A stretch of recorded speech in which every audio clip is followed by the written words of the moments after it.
How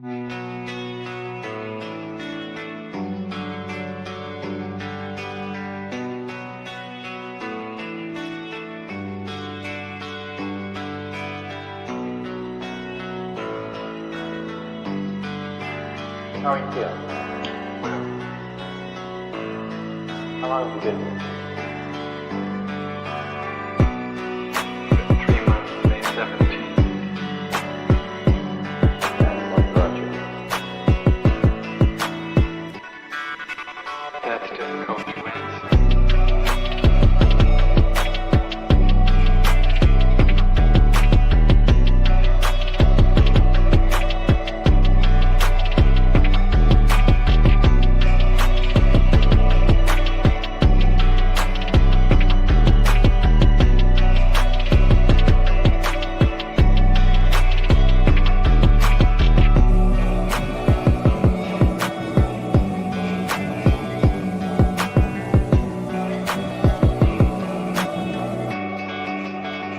Some idea.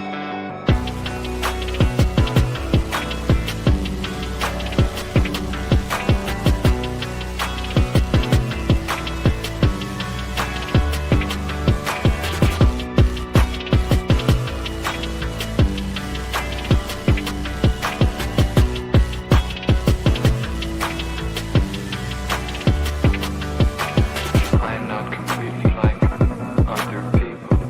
What do you mean by that? People dislike me because I am not completely like them.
I am trying to do with my life something which few people try to do, and this influences my thinking and consequently my action.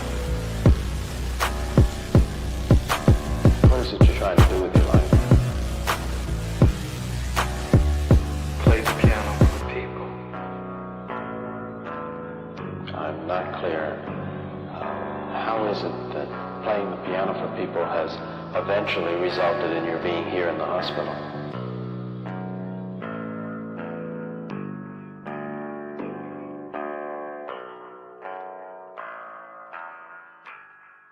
That's difficult to answer.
this the end? There's a noise inside my head of crying people facing death. Is this the end? Is this the end?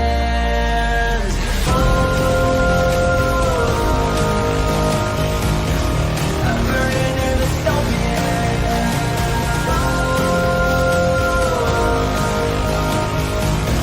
There's no place to hide.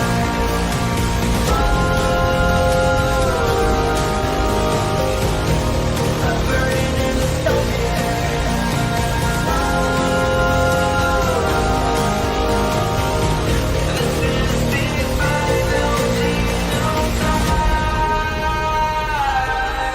What have we done to the world?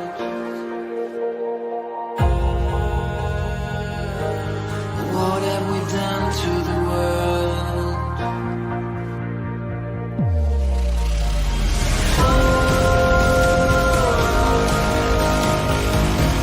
I'm burning in the dystopia.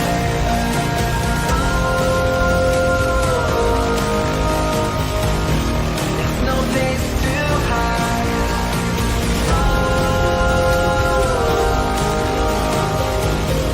I'm burning in the dystopia.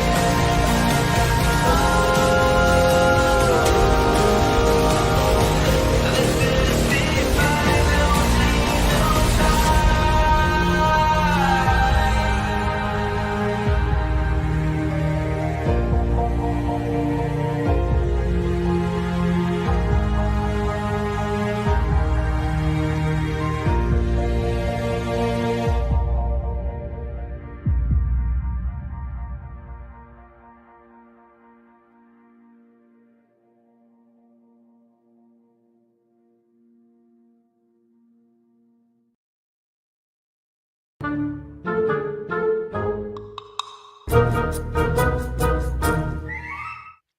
And we are going to watch the interview and react to it live.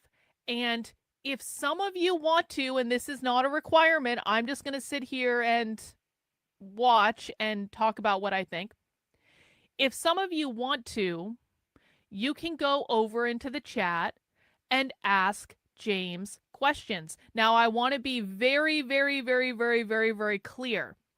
I do not want any disruption. I do not want any shit posting. I do not want any personal insults. I don't even want you to bring up the fact that James forced his wife to be in an open marriage so he could go around the country banging his groupies. I don't want any of that. When we ask questions in chats on other people's channel, we are polite, we are professional, we keep the high road, we make sure the questions that we're asking are always relevant to the content being discussed. No, I'm not being sarcastic. I'm actually not being sarcastic. We make sure the questions are always relevant, and we ask them once. We do not spam the chat.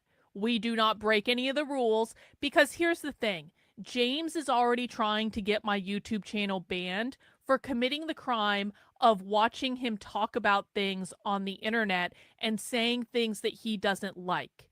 And so if James has the opportunity to get my YouTube channel banned because of the behavior of my audience in that chat, he will do it. And I don't want to get my YouTube channel banned. We follow the rules. We're not like raiding his chat. We're not shitposting. We are not disrupting. We film the whole thing to make sure if it ever comes down to it, we have everything on video, James, so you can lie to the public all you want about what we do when we ask you questions that you don't like. But really, all we are doing is asking questions that are inconvenient for James, A, because he doesn't know how to answer half of them, which proves that he's not the grand expert that he thinks he is.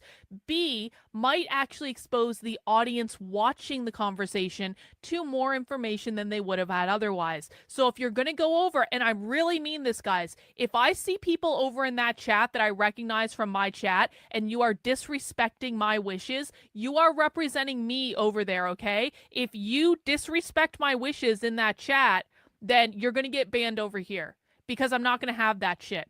We keep it above board. We are better than him. We know we're better than him. We don't need to act like unhinged hooligans.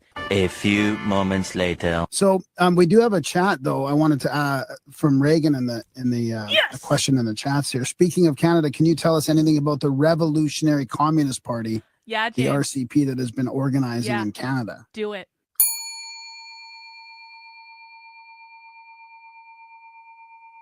Yeah, I probably could. I know a little bit about the RevComs. I know Not a the little bit about how the RevComs. RevComs Wrong. also here in the United Reagan, States say the have worked with RevComs are not AOC, the for example. Revolutionary Communist she's Party. talking They're about two different recently? groups.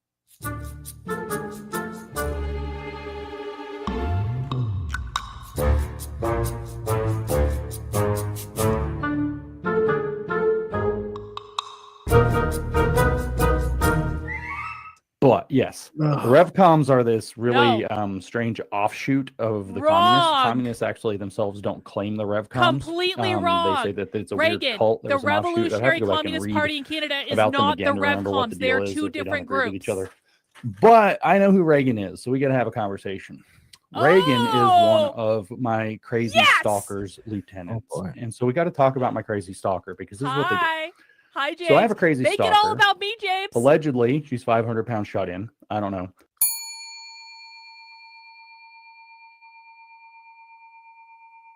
No. She sends video people right every now. time I do a live stream to come to all of my stuff and harass and put these questions to try to get me to say things because they got some weird sadomasochistic dominance thing going on, some weird sex cult they're running. I don't know. You should see the memes. It's like me being bondage dominated by this fat woman who's really ugly, and it's all like say capitalism, James. They want me to do certain things and then they celebrate when I answer their questions or when their questions make it on the air, and they try to disrupt the streams.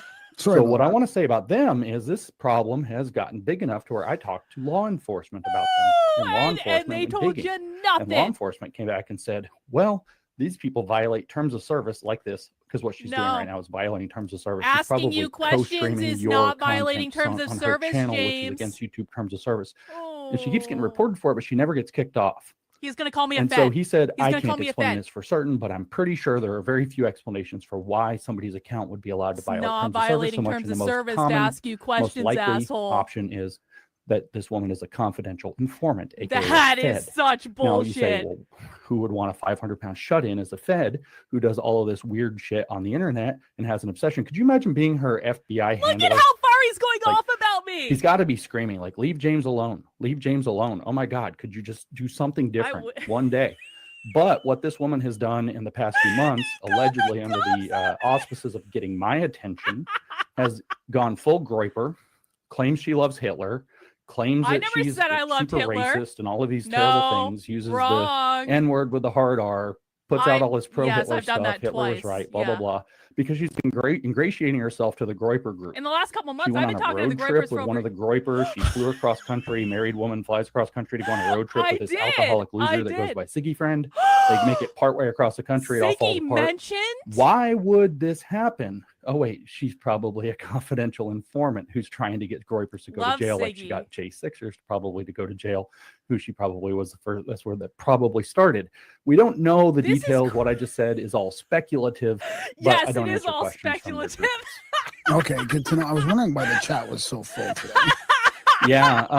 So that's a tactic that they use. It's also a violation of terms of service. It's not, James. It's The not tactic actually. is to make it so that it's so unpleasant for people who host me to host me that they won't host me again. We literally just Usually I asked don't you even about look the at the Revolutionary comments, so Communist I will- Party of I Canada. never look at the comments, and except you went on an when people send me insane screenshots of what these people are diatribe. doing, I've literally never see any of it. Yeah, you but it's been definitely going on never for see any months of and it. months, years actually. Over, yeah, over a some year and a weird half, yeah. sexual obsession and like you. No. Sorry, James. Yeah, I it really is don't weird wanna because fuck that you. definitely, we never have that kind of activity in No. here. So they're definitely following you around. Yeah. Just Again, imagine being her FBI handler. Leave My him alone. He's FBI got to be screaming handler. into a pillow every night. Oh Leave him my alone. God. anyway, Find something else to do. Can someone ask, James, are you ever going to answer the question about the Revolutionary Communist Party of Canada? Because we've kind of got this sort of reactionary reactionary response to the left now. That's almost programmed I am now emblematic on the of right woke over the right. last little while. But so Complete how does spur, because most of the James. right is My not. informant, no. I don't even know if it's a No, far right. But, everything James said you was know, wrong. not far right like on, politically. I mean, but there were a there's couple bunch things of that the were kind of fringe of correct, the but right most that of it is- was wrong. is Yeah, you complete know, spur. is getting weird.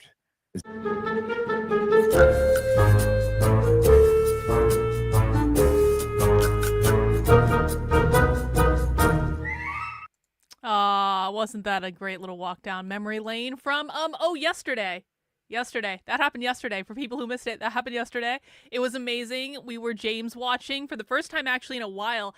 And I mean, there were just so many amazing things about that clip. First of all, the fact that James didn't know the difference between the Revcoms and the Revolutionary Communist Party, which are two completely different groups. And it's actually sad and pathetic that James doesn't know the difference between them, because James has literally shared videos of the Revolutionary Communist Party as clickbait bullshit on Twitter, even though he doesn't even know what they're doing. He doesn't even know what's going on. We, of course, have been covering the Revolutionary Communist Party of America for a really long time before they even became the Revolutionary Communist Party, which is why my audience knows more about it than James. There was also the fact that James knew about my vacation. James is so obsessed with me that apparently he is obsessed with the fact that I went on a road trip with a guy that does happen to be a groyper, that is not a young groyper, by the way. He's in his like late 30s. He's not young. And and he called him an alcoholic loser. I thought that was so rude. Siggy is an amazing musician. Siggy is the person who wrote one of the songs I use on the intro and the outro of the channel. The first song that everyone loves, that song. It's called Godspeak. It's an instrumental, but he also has actual a one with lyrics over it. He worked with another guy to do that. See, he goes by Holy Vacant on Spotify. Everyone should check out his music because it is really, really good, and it gets in your head. And I even listen to some of his songs, especially Godspeak, like on loops when I'm working and stuff like that, because they're so good and they get in your head. And he is amazingly talented. James called him an alcoholic loser. How rude was that? How rude? How dismissive of like real people. I mean, come on, that's just not cool. But like, I think the thing that was just so telling about the entire situation is James, did you guys catch this? James was like, can you please do something else, Carlin? Can you please do, like, he's saying, my FBI handler is telling me to do anything other than talking about James. When, in fact, the vast majority of what I do have nothing to do with James. You know, people used to come on my channel all the time. They used to ask me, Carlin, I don't understand this rift between you and James. Why don't you work together? Why don't you work together? Why don't you work together? And I tried to explain to them, I played nicely with him for years. He ignored what I was doing. He wouldn't look into it. Every time I shared stuff with him, he wouldn't even really look at it. He might retweet it, but he wouldn't even really look at it because he wasn't interested in any other perspectives. When James started pissing everyone off on the internet, I mean, like a couple of years ago, like I was covering for him. And even when I didn't want to, I was like, just leave him alone. Don't start shit, whatever. And he just kept spurging and spurging and spurging. And so people used to come on my stream all the time and be like, Carlin, why don't you try to work with James? And I'm like, do you think I didn't think of that, asshole? Do you really think I didn't think of that? I spend pretty much all my waking hours talking about the left. Do you think the offer wasn't available to him? And he rejected it over and over and over and over and over again. And the real reason he's so fucking intimidated by me is because I make far more anti-communist content than he does. My content is way better. My audience is way smarter. And James thinks that I'm not doing anything. James thinks that he's the only thing that I think about. I just released a fucking book, motherfucker. Well, James has been going on and on and on and on and on and on about the woke right, the woke right, the woke right. I was writing a book on the history of the term racism. I'm actually working on like a bunch of different books right now. This is the first one to get done.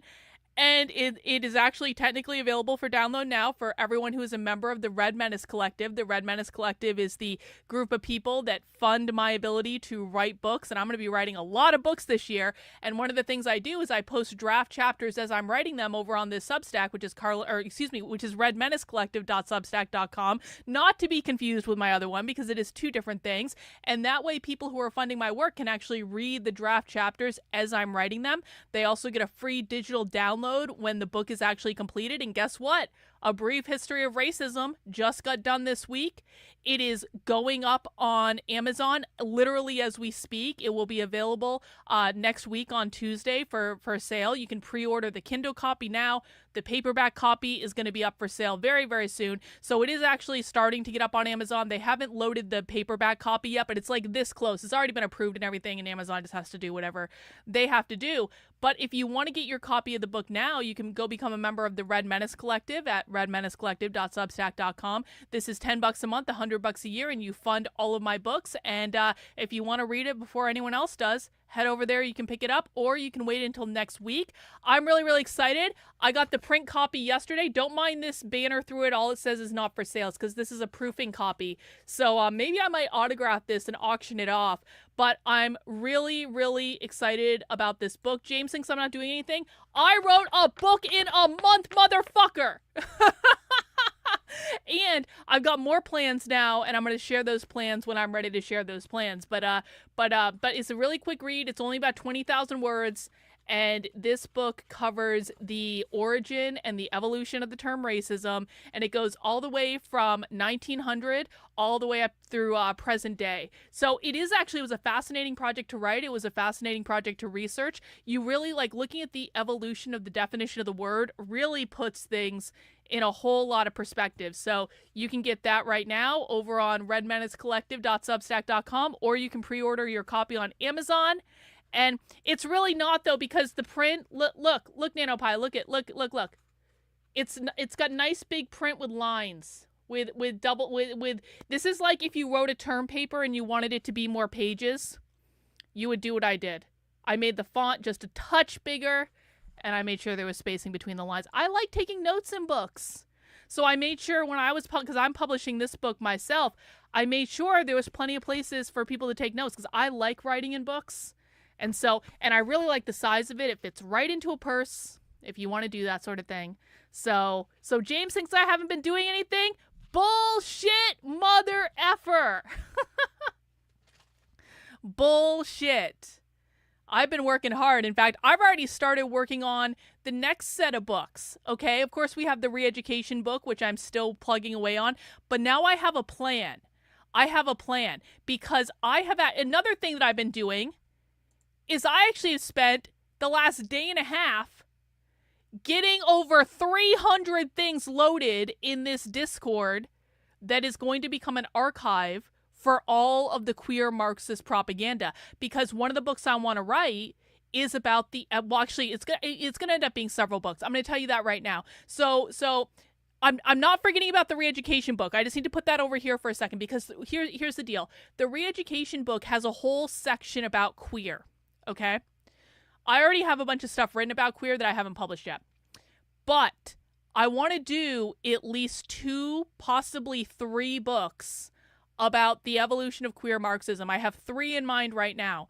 One book that I have in mind is A Brief History of Queer, which is just like A Brief History of Racism. Another book I have in mind. Why are people messaging me? People are messaging me just to see their thing pop up.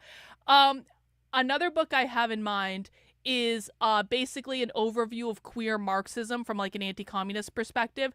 A third book that I have in mind is specifically doing a really deep dive into the punk origins of it. So I've got, oh fuck you assholes, I've got a lot of ideas for those books, and what I need for that is I need to have all of this queer anarchist shit that I've been collecting with your guys' help for a while organized in chronological order. So what have I been doing? I've been creating a new archive, and everyone's going to get to have access to this. This is going to be for free. This is different than the supporter Substack, but I'm just getting it all set up myself because I have a very specific way of organizing information that I need to follow. And so I have spent the last day and a half loading over 300 queer anarchist pieces of propaganda ordered by year, and I've been working really hard on the 90s because there was just a lot of stuff that came out in the 90s. So now we have access to all of these files. If I want to find something, and I still have to do the 2000s, the 2010s, and the 2020s, and then there's even going to be more after that. This is going to be like the never-ending project that I'm definitely going to need people's help with. But like, look at this. Okay, so if I want to say, I want to know what are the documents that originated in Los Angeles. Look at that. I can find them. These are the zines that we have so far that originated in Los Angeles. Or if I want to do, actually, let's do Milwaukee. Because a lot of stuff came out of Milwaukee because Milwaukee is the home of the Mary Nardini gang. So check this out. Check this out. Look at all the stuff in there that's in the 90s out of Milwaukee. Crazy. So we're going to be able to search it like that. Will you release a book? That's actually on the list of things. So yes, and yes. But we also gotta, yeah. Anyway, so this is what I'm working on. We've got sections for zines. I want to start loading in all the anarchist stuff that we've been finding. I want to organize stuff by year and by author and by subject matter. I've got a section for videos. I've got all sorts of stuff. So this is a project that, James thinks I haven't been working on anything. Bitch, I'm creating the largest archive of queer anarchist materials, propaganda on the internet.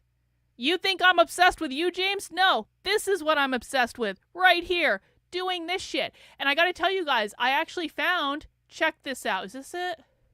No, this is it. Look what I found. I have been looking for this fucking pamphlet for months. Now, people who are normal people, you might not realize, and we're going to get into our main show in a second. I'm just doing my little intro first. Like, people who are not into this stuff, like me and members of my audience, you might not realize what this is. This is a pamphlet called Queers Read This that was handed out at New York Pride in 1990 that was one of the starts. Yo, there's so much shit from Milwaukee. There's so much shit from Milwaukee. It's crazy, actually, how much shit there is from... There's more... Stony Baloney, there is more stuff from Milwaukee than there is from New York. No joke. At least that I've got loaded in right now. You got the colorful version? I have been trying to find this fucking pamphlet. This was a pamphlet that was handed out, and it looks really boring, but this was handed out at New York Pride in 1990, and this pamphlet was basically one of the original documents that kind of marked the transition into a more militant queer ideology. And I knew about this pamphlet. I had heard about this pamphlet. This was actually a reissuance of the pamphlet because it was so influential. They actually reissued it. You might have found it, Reagan. You might have found it. You might have, and it didn't click for some reason, because sometimes people send me things and it doesn't click for some reason. So if you found it and it just didn't click for me, but I found that last night, I was like, yo, this is legit. This is legit. So we are creating, and some of the stuff I've been loading into that archive, you guys are not going to believe it. Honestly, everyone who looks in that archive, you have to be prepared for the fact that it is very, very, very not safe for work. There is a ton of porn in there. And I'm not talking, because that's just what's in the documents. I didn't create that. That is what is in the documents. You're going to see a ton of naked people. You're going to see a ton of uncomfortable pictures. I have seen things my eyes cannot unsee, and everyone needs to be prepared for that if they're going to look through that archive. I'm just saying, you thought the fat porn was bad? I loaded 8 fucking issues of fat zines into the archive like 2 days ago, and I'm still traumatized by the whole experience. But we are collecting a lot of regular shit. Yeah, this isn't a Discord. It's called, I made a Red Menace Collective Discord that I thought. So what this Discord is I, of course, have my supporter Discord that is for supporters where we do movie night and stuff like that. I wanted to create a free Discord, though, where people could actually join and have a place they could go even if they weren't supporters yet. Kind of a place to, create a little community around. And then I was like, well, I've been wanting to do this archive thing anyway. So I figured out basically Discord was going to be the easiest way to do this. And I was like, it's a Red Menace collective. I'm collecting materials. This way also other people who I trust can add on to the archive, can help me build this out. I also want to create something where for those of us who are really into this, I spend my time reading this stuff in my spare time. I want to create a way for us to work together to start to research this stuff and really start shifting through it. I'm pretty convinced. And listen, I'm not joking when I say this.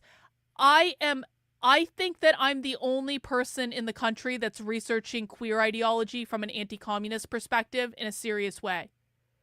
And that terrifies me because there is an overwhelming amount of information about this. It's like this is a historical treasure trove that no one has bothered to wrap their heads around from an anti-communist perspective. Now, queer activists have been writing about this shit and creating these materials forever. There are so many books on Amazon created by queer activists telling their stories, telling what they did. We've got all their propaganda. We have their propaganda for days and days and days and days and days. What I'm talking about is I don't know of anyone else. And if there is someone else, please get in touch with me. I don't know of anyone else that is researching this from a historical perspective. And I just keep having this nagging feeling that this is actually the most important thing that matters. And so we're just going to dive into it. And we are going to do the other stuff too. And I have plans for that. But this is the next big kind of thing. Okay? This is, and by the way, this stuff is also about to pick up massively again because of Trump's executive orders. We've already started to see that. And so that's what I've been working on. James wants to pretend I'm not working on nothing. Please. Please. I ended up explaining Judith Butler to someone who turned out to be a socialist today, and I understood it better than she did. Yeah, common story. Common story. Let's see. Anti-queer GCs are only looking into anti-money Kinsey built. Yeah, exactly. Exactly. So that's what I've been doing, guys. If you want to support the work I'm doing, head over to my main Substack. That is Carlin, KARLYN.substack.com. You can sign up here for $8 a month, $80 a year. You get access to the Inner Circle podcast, where I have actually been doing deep dives on Antifa documents. You get access to our Zoom calls that I do with supporters on Monday evening. You get access to my supporter Discord, where we do movie nights on Sunday and Monday. There's a writers group on Thursday. There's all sorts of other stuff in my supporter Discord you don't get access to anywhere else. I am not trying to replicate my supporter Discord with this new Discord. I'm just trying to create an archive in this new Discord that's like sacred, where I can actually do research and other people can come and do research. Because really what I would like is to find other fucking people who are researching this or who want to research this. And I want to create a resource of materials that is freely available, but also organized in a way that quite frankly suits me, because I'm the one building it and I need to look at information in a certain way. But I want to make this material available to other people because I really think that I might be the only person looking at this seriously. And that is an overwhelming and terrifying thought, like for realsies. So if you want to support my work, head over to my main Substack, sign up there. You can also head over to the Red Menace Collective, sign up there. Those are two separate things. You get access to my books with the Red Menace Collective. And then, you know, make sure you're coming and hanging out on the channel because we got lots of good stuff going on. We got lots of... Oh, and I haven't forgotten about this. People think I've forgotten about this. I haven't. If you don't know what this is about, don't worry about it. I'm going to try to do some sort of marathon this weekend. Doing it on Sunday feels a little weird to me, but that might be what we do. But I haven't forgotten about this yet. Yeah, this is kind of what I was thinking. This is like perfect for Valentine's Day. For those who don't know, we signed up for a queer bondage conference, and I have a lot of recordings, and Trendlin has been watching it for us. And Trendlin has been previewing it for us, and Trendlin says it's really, really great. And so I actually have a metric ton of recordings from the queer bondage conference. And it's research, man. They say that kink is political. They're holding a whole 5-day event. And they sent me the recordings because I gave them $100 or something. And so we are going to watch it. I just don't exactly know when yet. Okay, everyone relax. We are going to do this. I haven't forgotten yet. Anyway, what we're going to be doing today is something a little bit different. We're going to be watching a documentary because people have been asking me about the Israeli kibbutz system, which I guess this is like farms or communities or something in Israel. I had never heard about kibbutzes before October 7th when Ben Shapiro went on this rant about they attacked kibbutz ya ya ya or kibbutz yay yay yay or whatever they're called. And I don't know how to speak, their language, and so I don't remember the name of the kibbutzes. But the kibbutzes, as I understand it, are like community farming sort of things. And I didn't know that much about it. And then people started asking me, they're like, Carla, are these kibbutzes communist? And I was kind of like, well, maybe. I don't really know, but it kind of seems like maybe. And so then shout out Alex. Alex sent me this documentary that's up on archive.org. It just magically got put up on archive.org. It is called Inventing Our Life. Inventing Our Life examines the 100-year history of Israel's kibbutz movement, one of the world's longest running and most successful experiments in pure communism. Okay. Recreating its glorious past and chronicling its recent decline, Inventing Our Life focuses on the heartbreak and hope of the modern kibbutz as a new generation struggles to ensure its survival. Can a radically socialist institution survive a new market-driven reality with its ideological integrity intact? How will this affect the lives of the tens of thousands of people who still believe in the kibbutz experiment and continue to call it home? As the film progresses, the drama shift from can it survive to yes, but at what price? So I'm doing a little bit of due diligence today. And if I have to do it, you guys do too. And we're going to watch this documentary, and it's going to be a little bit of a watch party. And that's what we're going to do. It's going to be a light day. But before we do that, of course, happy Valentine's Day, guys. I've been married for 13 years, and I said to Victor yesterday, I went downstairs, I was like all sheepish about it. I said, Victor, I forgot it was Valentine's Day. I'm sorry, I didn't get you anything. And Victor said, Carlin, it's okay. I didn't get you anything either. I don't really care. And I was like, oh, good. Oh, good. We've been married so long. We don't need Valentine's Day anymore. We have ascended above Valentine's Day. And so, it's nice to celebrate, I guess, but I forgot it was Valentine's Day until yesterday. And so I was a Valentine's Day slacker. But I do have dessert flavored beer. No. He is not what I'm talking about. No. There are zero content creators doing what I'm talking about. So please do not suggest to me someone dumb. Please. No, he's not doing what I'm talking about. Anyway, let me get my beer. Hang on. As you guys know, on Fridays we do happy hour. And I go get 4 craft beers at the craft beer store, and I let you guys vote on which beer I drink first. And so I did get a nice variety of dessert flavored beers today because it is Valentine's Day. So we'll do something a little red and fruity or indulgent and romantic and all that stuff. So here are the beers that I picked out, and then we'll put a poll in the chat, and you guys can let me know which one to drink first. So the first one is called Charms Flexes. And this is from Banded Brewing Company. And this is hang on, I need to take off my glasses. This is a sour ale with blood orange and hibiscus. And this looks to be a beer from Maine. And a fruited sour to delight and enchant the senses. It's got malt, it's got wheat, it's got blood orange, hibiscus, hops. I don't like hops. But hopefully the beer is good. So that's choice number 1, blood orange and hibiscus. The next one, the can is so cheesy. They need a better beer can designer. This is from Two Roads Brewing, but it does look nice and fruity and nice dessert-like. This is called Road Jam, and it is a raspberry ale with lemongrass. So that was going to be good in pink, I bet. Raspberry ale with lemongrass. And this is from, where is this from? Connecticut. We'll have to forgive them from being in Connecticut, I guess.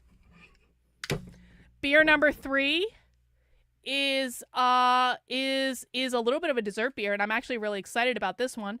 This is from New Hampshire brewery, FTFI. I don't know what that stands. Oh, no, this is not. It's from Kettlehead.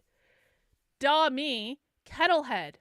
Kettlehead is a brewery in Keene, New Hampshire, and this is called Pulp Up the Jam. It's a Berliner Weiss, and it is white chocolate, truffle, and cherry. So that sounds like a good one. White chocolate, truffle, and cherry. We'll see how that goes with a Berliner Weiss. I bet it's going to be really delightful. That's option number 3. And then option number 4, we have our indulgent one. From the Woodstock Brewery, we have S'mores.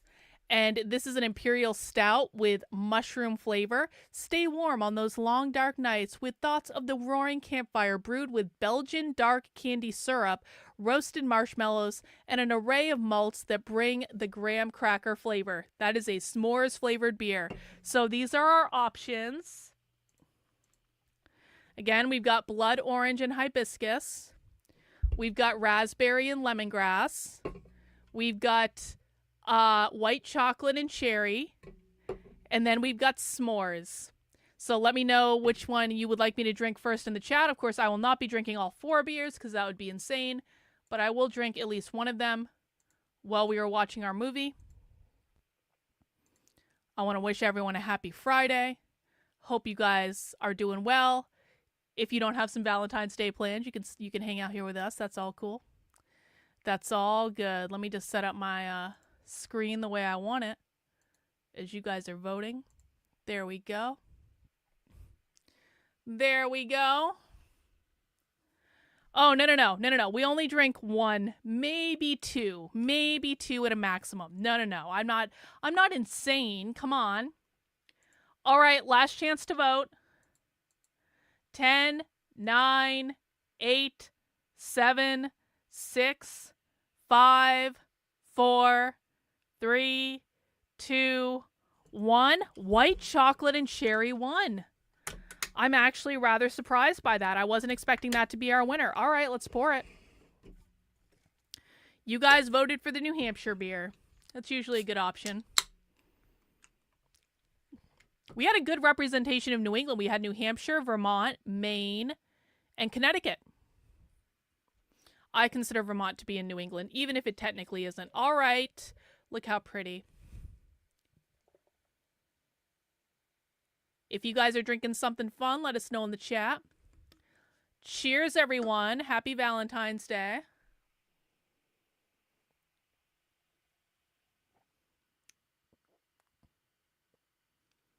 It's good. It's a little sour, but I don't mind that. All right, let's dig into our movie. Yeah, you know what? Listen, the struggle is real. And, you know what? This is way better than dating, though. It's way better than dating. Dating fucking sucks. Dating and going out suck. It's way better to stay in and drink and watch socialism, okay? All right, let's get this party started, guys. Please mount the like button. Please make sure you're subscribed on whatever channel you're watching on. And we are watching Inventing Your Life about the Israeli kibbutz system.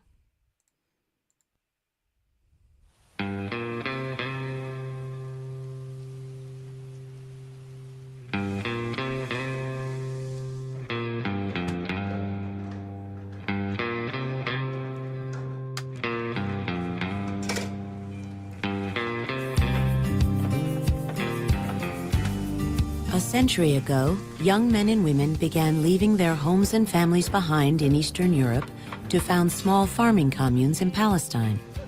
They called them kibbutzim and saw them as a path toward creating a socialist Jewish state. Oh yeah? A socialist Jewish state. Huh. These fledgling kibbutzim became a magnet for other idealistic young Jews looking to create a revolutionary new way of life. Oh, good. We were 18 years old, very young, very enthusiastic. It was a kind of adventure. We were here alone. We had only each other, no parents, no grown-ups to tell us what to do. We invented our life.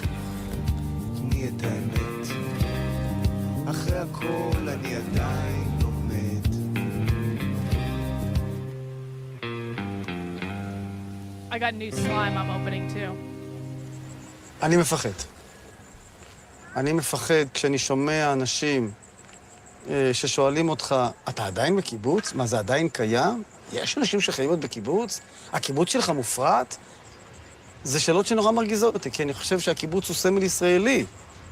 בלי הקיבוצים לא הייתה מדינת ישראל. זה כל אחד יכול להגיד לך.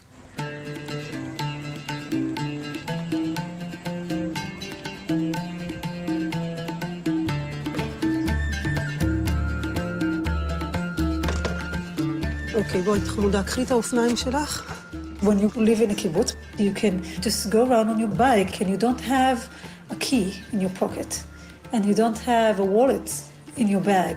יאללה, חמודה, יצאנו. You just go around like it's your own private yard. And it gives you a sense of freedom you can't get anywhere else. That was something I missed very, very much when I wasn't living here. ירונת חמודה, את הולכת למרכז? די, אמא. ביי חמודה, יום נהדר שלך. Most people do not come back to the kibbutz. I did come back out of choice. נטוליק, בוא, הניתאי שלי, אנחנו הולכים לגן. כן. I have my office here in the kibbutz. I run it just like I would run it outside. I make the decisions, I choose the clients, I name my price. All the money goes through the kibbutz system, not to my pocket. So I get the same like everybody else who did their hours, and it doesn't matter what you do. I was out of the kibbutz for 5 years. Then choose to go back. And not from, economic reasons. It's a way of life that we choose to live. There is really need here in the kibbutz, for young people to come with ideas and to follow those ideas. Hey. This is the software company. Actually, I'm selling software to large organizations. When we will do well, most of it the kibbutz will get. We'll get as everybody else. If there are going to be any bonuses or stock options or something like that, it goes to the kibbutz. So all the money runs through the kibbutz. And they seem to have private businesses where people can come and pay them money, but it doesn't go to their private business, it all goes to the kibbutz. Many times people ask me, don't you want to have more money for yourself? So I said, no, I have everything I want. I said, and what about your kids? Don't you want to secure the future? Don't you want to give them more? I said, yes, but I won't sleep better if I know that other kids get less because of that. I want all the kids to have more. זה עוגית? יש לך עוגית גם?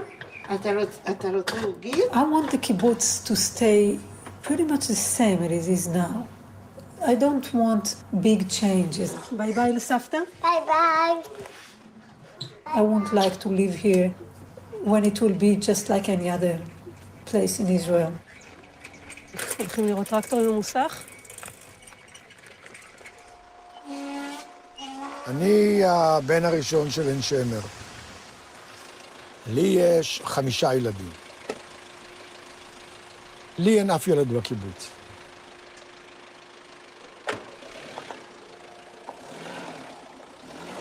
הבנים שלי הם יותר מדי מפוקחים. הם רואים את המציאות. הייתי רוצה שיהיה כמו שהיה פעם, אבל זה בלתי אפשרי. בלתי אפשרי. וכאן הבעיה, מאיפה תהיה הצמיחה, איך הקהילה הזאת תמשיך להתקיים כקהילה, אם רק אנשים מבוגרים יישארו בה, לא תהיה בצמיחה. I love the kibbutz, and I don't like to see them going away.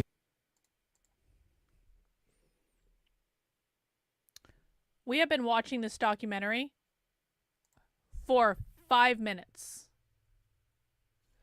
Why on earth are you making an assessment about something after 5 minutes? Is that what we do here? Or do you think you're at Libs of TikTok? Did you take a wrong fucking turn? Do you know we don't assess things based off of a 5-minute fucking clip? Please. I don't like to see them change too much, but... No. It seems to me you made an assessment after 5 minutes. Understand where you are. Time calls for reform in the kibbutzim. Time calls for people to wake up. We have to recreate the kibbutz in order to keep it. If it's so great, if it's just so great according to you, then why are they talking about people leaving and the need to remake it? Because if it was just so great, they probably wouldn't even be doing that, would they? אז זה הוויכוח. רגע, יש פה אנשים, תקשיבו, אתם לא יודעים את גובה הברדק בעין שמר, תאמינו לי. לא ידעו, לא הבינו, לא חשבו שהקיבוץ יגיע, לא משנה, לא שמרו לעתיד. אבל תראו, אנחנו צריכים להעביר הצעה שתבוא לדיון בקיבוץ. נראה לי שמה לחתוך בבשר החי יותר מדי. צביה, הרי למה אנחנו עושים שינוי? כי הבועה שלנו לא מחזיקה מים. אנחנו צריכים, בהתאמת אורחות חיינו, להתחיל להתנהג כמו שכל המדינה מתנהגת. הזאבים רוצים להפיל את המערכת. אם הכוחות האלה של השכר והכסף ינצחו את הרוח, אין מה. אז כל העבודה שנעשה פה במשך 80 שנה הייתה לחינם. The very first kibbutz, Degania, was established in 1910 by 12 young pioneers from Eastern Europe.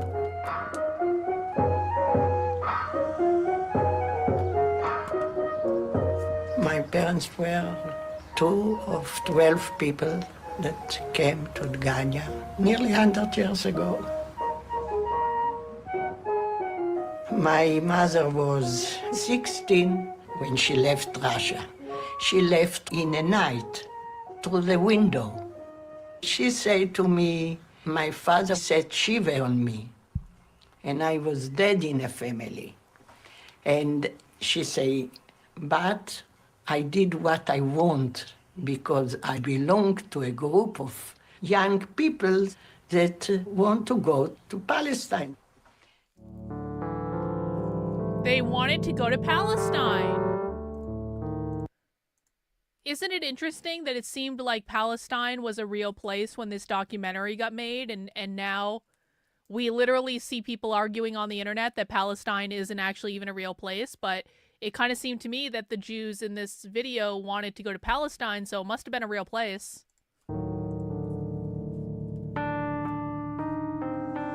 Before the First World War, in Russia, Jews were still in the Pale of Settlement. They needed permission to stay even temporarily in a city. They were not allowed at the universities, at governmental offices, at hospitals. It was a despotic, authoritarian regime, and the atmosphere in Russia was that a huge revolution is going to take place. But a minority of the Jewish socialist youth refused to believe that a social revolution will solve also the Jewish problem. And they felt the urge to start a new Jewish society, which will be socialist from the beginning. Oh. Oh.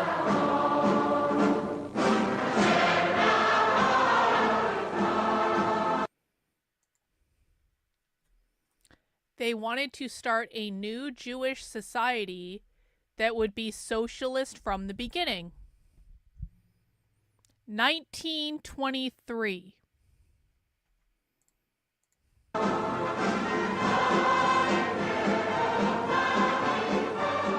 Fueled by pogroms in Russia in the early part of the 20th century, the Jewish population in Palestine nearly doubled.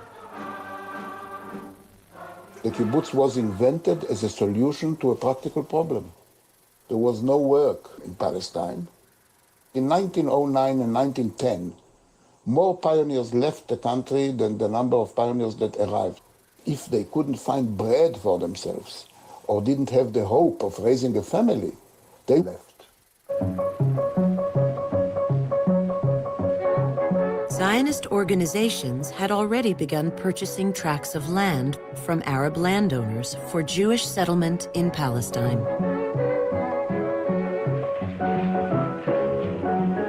Then the Zionist organization came with the ideas that instead of working for salary, the pioneers will get land and agricultural instruments as a loan. And when they start to profit, they will return the investment.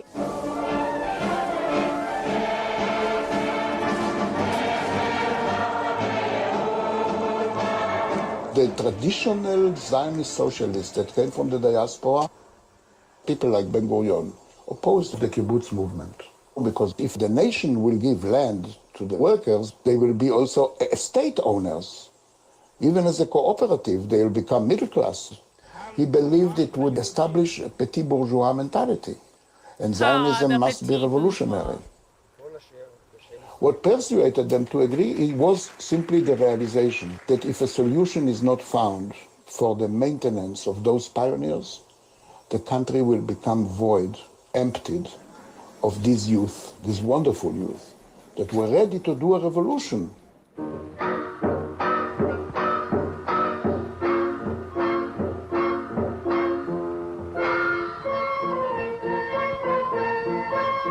The kibbutz movement, like the Zionist movement that molded this country, it was run by kids in the early 20s, even younger, with the ferocity and the dedication of kids. It's a children's crusade. Right from the start, kibbutzim were radically communal societies based on absolute equality. Nothing was privately owned. Oh. Housing, clothing, food, everything belonged to the group. החלום שלהם שהיה להקים קומונה קומוניסטית. זה אנשים שם חיים ללא שימוש בכסף.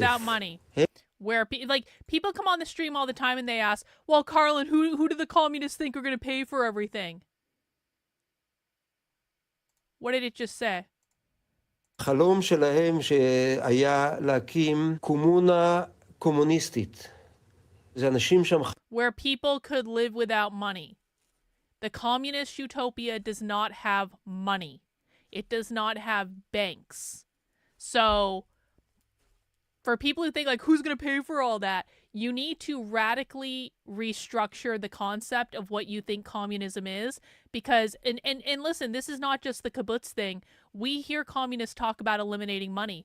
They actually taught in a third grade class in UCLA School of Education, they taught the kids how to create a society without money. And I have this all documented. I covered it on the Substack when it happened. So, yeah. חיים ללא שימוש בכסף.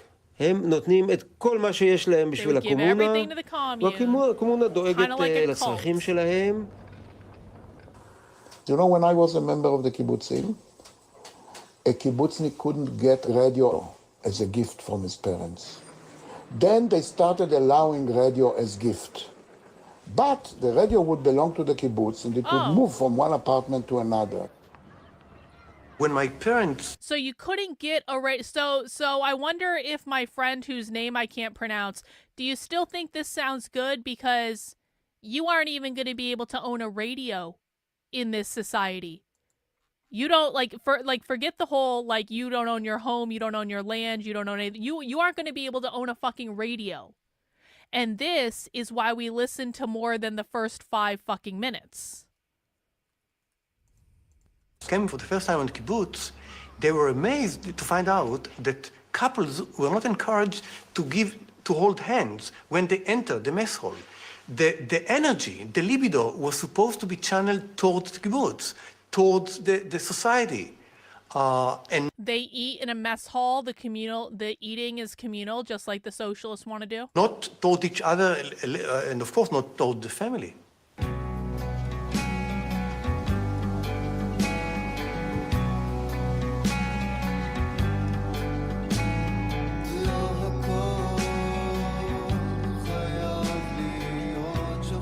Hulda was the first kibbutz of the Gordonia movement. The movement is called after A.D. Gordon. Gordon believed that the Jewish mentality was corrupted in the Jewish life in the diaspora, and that the way to set it right is to go back to nature, to work the land. In a way, he created some kind of a religion of labor. A religion of labor, you say? And it was part of the ideology to be modest, to be simple. So this is my mother in her 20s. And you can see a young woman who is proud of the way she looks. My mother came from a well-to-do family, but she was a real disciple of the Gordonian ideology. She truly believed that by hard work, she would set right all the corruptions of the diaspora.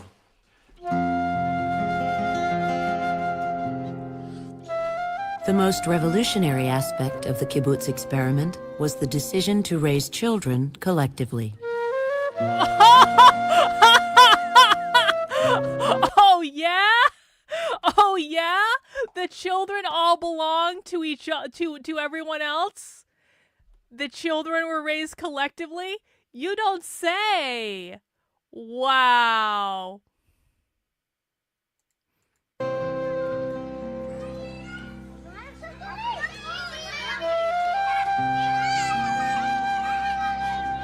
הבית הזה נבנה לפני 72 שנים.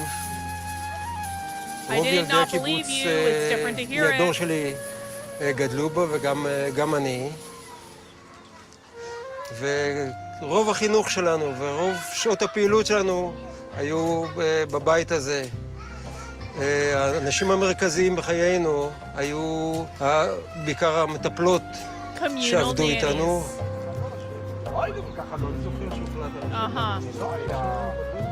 מדבר שאח שלי נולד בשנות ה-40. אז המטפלת קראו לה הלה פיינמסר, הייתה קשוחה, הייתה... והיא נסעה לקורס בירושלים, ללמוד אצלה איך מטפלים בתינוקות, וכל האימהות עשו... Okay, everyday therapist, I understand that you may have mentioned this in a chat a year ago, and I don't disbelieve you, but my point is someone mentioning it in the chat and seeing actual evidence of it based on primary sources are two very different things. חגיגה גדולה. היא נסעה, כולם נכנסו לבית הילדים. אסור היה להיכנס, מה פתאום? נכנסו, החליפו את החיתולים, פתאום היא הופיעה. תפסה את אמא שלי, מחליפה את החיתול לילד, לתינוק. ואז היא צעקה עליה ואמרה, תקחי את החיתול הרטוב, תשימו לו מהר, מי הרשה לך לחתל אותו? Who gave you permission to change him? עכשיו, זה היה נהדר שהייתה מטפלת קשה. כי לא היה פנצילין, לא היו תרופות, שהכל היה בלגן, והתנאים היו איומים, והייתה פה קדחת, היו פה ביצות, פה היה מלא ביצות. קיבוצים שלא הקפידו, והילדים ישנו אצל ההורים, תלכי לבית קברות שלהם. 10 ילדים. בן שמר, שהקפידו שאף אחד לא ייכנס, ואף אחד לא זה, ולפני ש... אז לא מת אף ילד. לא מת אף ילד. אני זוכר ילדות מאושרת. הייתי אולי חצי שעה ביום מגיע להורים, ולא הרגשתי מחסור. לא הרגשתי מחסור, הרגשתי שיש לי אוהבים. Yep, so after 5 minutes we thought it looked pretty good, and now after 15 minutes we think it looks bad. See, this is... I don't mean to make you feel bad, bro, but this was my point from the beginning. I'm glad you've come around to the right side of history. פעמון זה יש לו היסטוריה שלו. הוא היה פעמון שהילדים היה להם חדר אוכל בנפרד. כשהם קוראים להם לאכול, אז היו עושים ככה, ואז כל הילדים היו באים לאכול. The educational system on the kibbutz has to do with the whole notion of creating a new Jew. They wanted us to be the polar opposite of our parents. If the parents were the persecuted, humiliated Jews, we were supposed to be the proud fighter. One of the ways of achieving it was basically to disconnect us from our parents so that they won't be able to contaminate us. What? My first memories are memories of extreme fear during the night. The children's house was the last building on the premise. Children's house. Immediately following it, there was the fence of the kibbutz and complete darkness And how... You know what? I think that this is a fair question. How is the kibbutz system any different than Jim Jones's cult? Because it kind of seems like the same thing. You want me to go back and play it again? All right, we'll play that part again. Of creating a new Jew. They wanted us... They wanted to create a new Jew, and so they separated children from their parents so that the parents didn't influence them improperly, so they could create a quote-unquote new Jew. Alex, this is probably one of your finest achievements, finding this documentary. This is very informative. הוא היה פעמון, כשהילדים היה להם חדר אוכל בנפרד. כשהיו קוראים להם לאכול, אז היו עושים ככה, ואז כל הילדים היו באים לאכול. The educational system on the kibbutz has to do with the whole notion of creating a new Jew. The whole educational system is about creating a new Jew. Yeah, that's exactly right. They were interrupting social reproduction. So sounds like disturbing the reproduction of capitalism to me. Yeah, so social reproduction theory, for people who don't know, is basically just the idea that social systems will reproduce themselves until they're disrupted. What the left thinks is that capitalism is reproduced and perpetuated within the nuclear family. This is why they want to abolish the nuclear family. This is why they want to queer the nuclear family. They're trying to interrupt social reproduction. What we're seeing with the kibbutz and what they're describing in this, in terms of like separating parents and their kids so that the parents don't wrongly influence the kids to create a new Jew, in their words, they're interrupting social reproduction. They're disrupting it. And in disrupting social reproduction, you can create a whole new society because you raise the next generation with different, completely different values than the previous one. The educational system on the kibbutz has to do with the whole notion of creating a new Jew. They wanted us to be the polar opposite of our parents. If their parents were the persecuted, humiliated Jews, we were supposed to be the proud fighter. One of the ways of achieving it was basically to disconnect us from our parents, so that they won't be able to contaminate us. My first memories are memories of extreme fear during the night. The children's house was the last building on the premise. Immediately following it, there was the fence of the kibbutz and complete darkness and howling of jackals throughout the night. And you had the feeling that they were right beneath. Yo, Rottweiler! The kibbutz seems to me like a laboratory in which they're putting communism to test like a virus before releasing it onto the world. Maybe. Maybe, Rottweiler. Good observation. The window. Parents were not allowed to visit. Around 6, there was dinner, and only afterwards we would go to the rooms of our parents.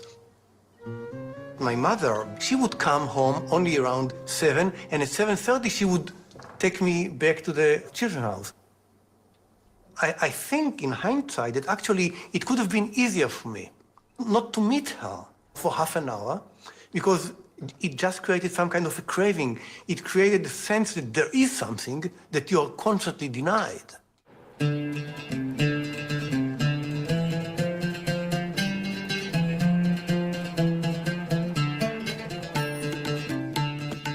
As European anti-Semitism escalated between the two world wars, Jewish immigration increased dramatically. The need for a Jewish homeland became urgent. Throughout the 1920s and 30s, the Zionist organization turned to the kibbutzim to expand the frontiers of Jewish settlement in Palestine. Wow! Dozens of new kibbutzim were founded. Clashes with their Arab neighbors intensified.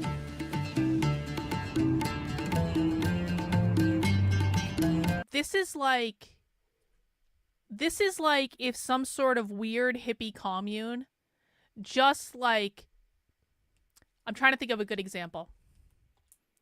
Okay, let me use Palm Springs, just because Palm Springs is an area that I know. I've spent time there, whatever.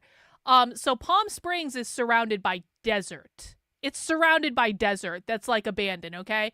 So you've got all these rich people living in Palm Springs, but they're basically like surrounded by desert. This would be like if a whole bunch of like fucking hippie communists moved into Palm Springs to like take over the area in the desert, and then basically started building up a whole giant massive hippie commune, and then started inviting more people to come join them in the desert.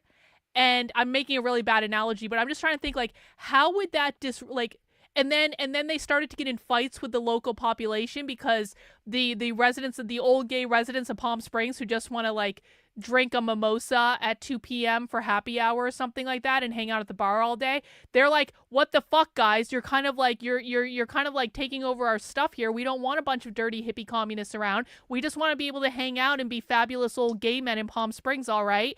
And so then the hippie colonizers start pissing off the natives, and then they start fighting with them, and in the meantime they're just inviting more and more people to come join them. People can understand how this might be disruptive to society, right?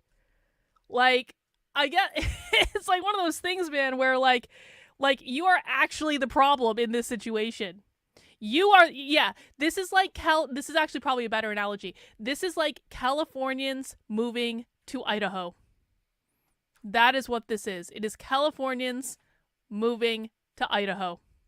And then expecting Idaho to conform to them, and expecting Idaho to conform to their politics, and then they start ruining everything. They start getting in fights with everyone. It's like Democrats moving to Texas and then expecting Texas to turn blue, which it probably will at some point. It's the same thing. עד 1942, קיבוץ הזה היה החזית. שום דבר ממזרח לו לא היה קיים. There's nothing out there, so we took it. Hey, Maria, thank you for the member chat. I just found a whole area of study to spurg out on. There's a ton of stuff on Judaism, basically starting summer camps in the U.S. Well, hey, have fun, Maria. Follow your bliss. ההורים שלי באו הנה בתחילת שנות ה-30, והם חיו פה באמת בתנאים מאוד מאוד קשים. דירות מאוד מאוד קטנות, מאוד מאוד צפופות, אוכל מאוד בצמצום, עבדו מאוד מאוד קשה. וככה נראה הקיבוץ, אז ב-35, משהו כזה. היית מסתכל מהאופק עד האופק, הכל היה ריק.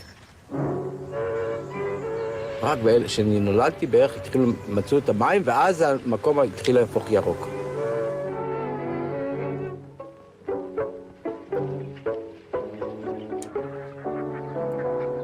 הקיבוץ היה ראש החץ של התנועה הציונית, איפה שצריך, בביטחון, בהתיישבות. Wait, what was that? What did I just see? הקיבוץ... The kibbutz spearheaded the Zionist movement.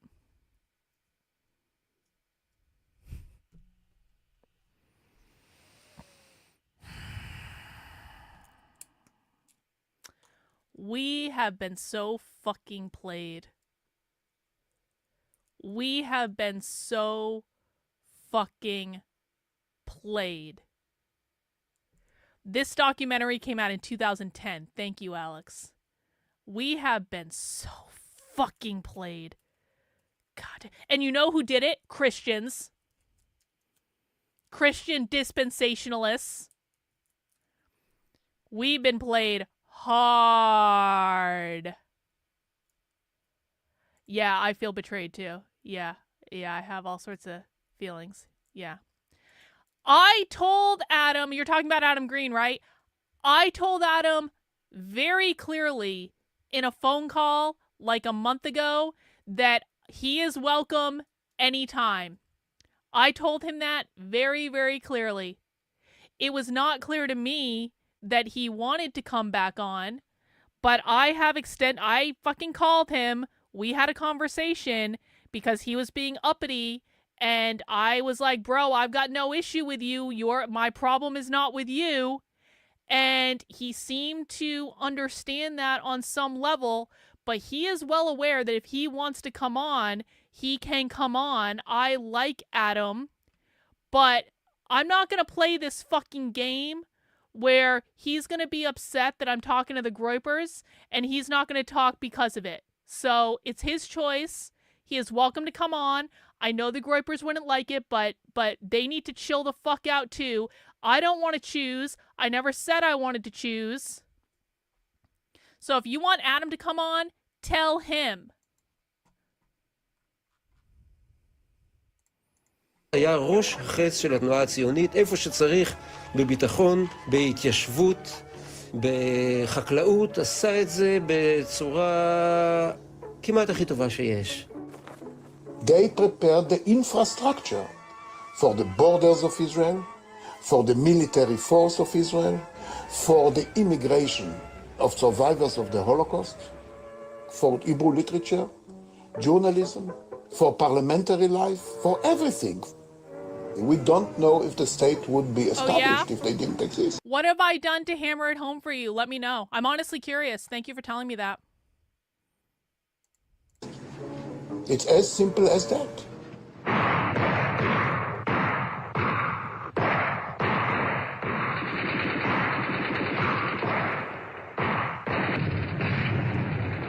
Many soldiers in the Palmach, the military force before the state existed, came from and were trained on kibbutzim. Oh, yeah? Wow. We fought mainly in the Galilee.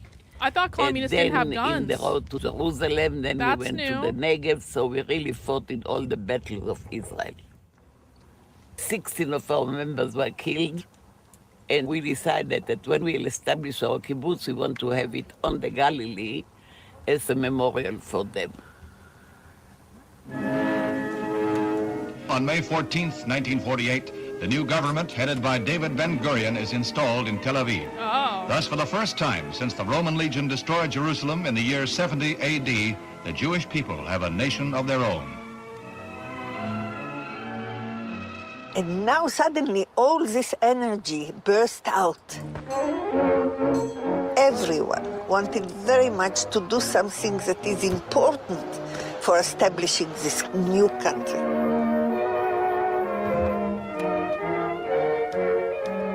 I always wanted to go to a kibbutz. I thought it was the best way to combine Zionism and socialism. That for me were the both things that were very important.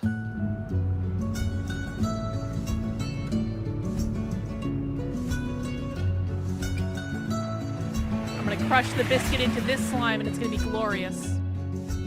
Joining a kibbutz was a continuation of what the Zionist movement had done here before the establishment of the State of Israel.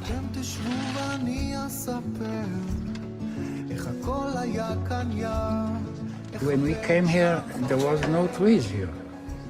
It was bare, with even not land, even not earth.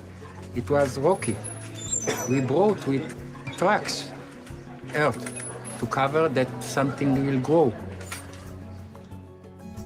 I can remember the cold nights. I was freezing, no heating, nothing. Not a tree, not a building, just huts.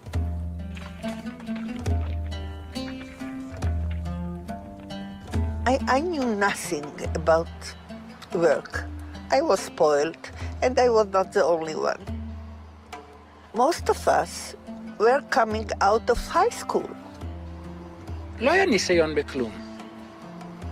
אני באתי מתל אביב, לא ראיתי פרה על העיניים לפני זה, לא ראיתי תרנגולת. והתחלנו, וניסינו, כל דבר ניסינו.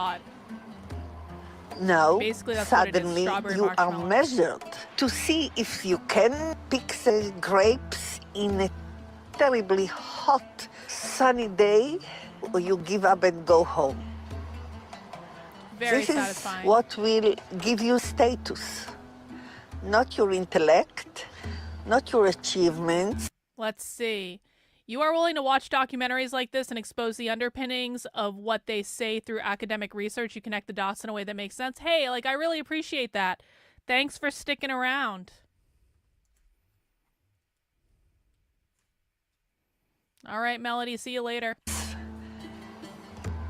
Can you do it or not? You had to be very stubborn to be able to stand and not to let go.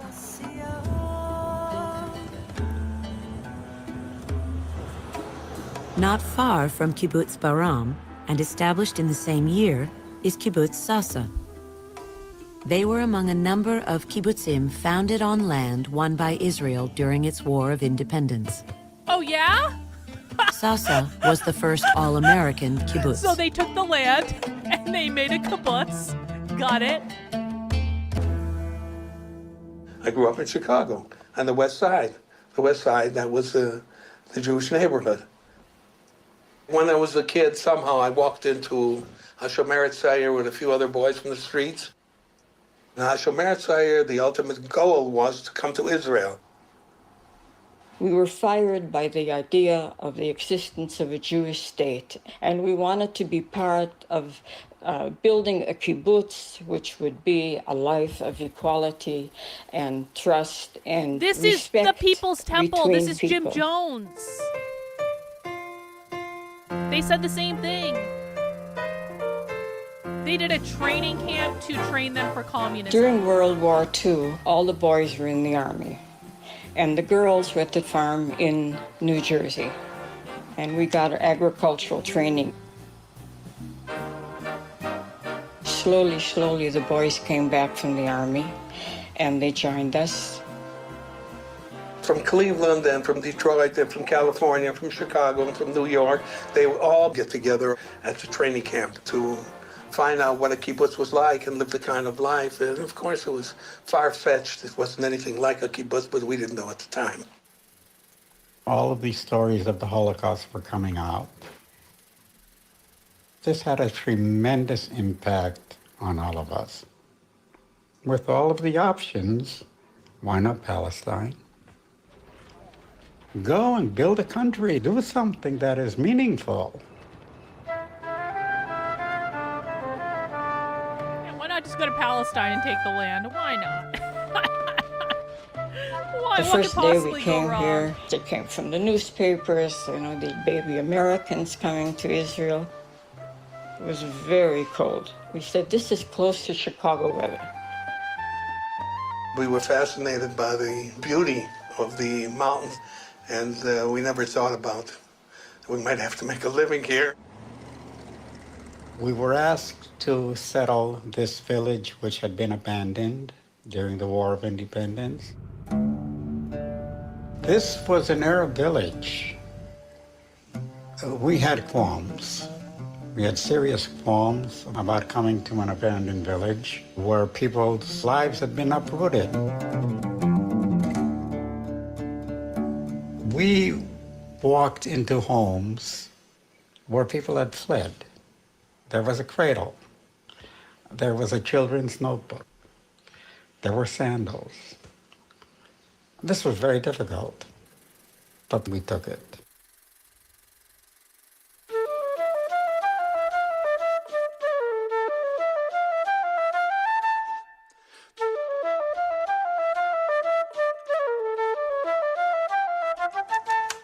Oh, this was the first snow.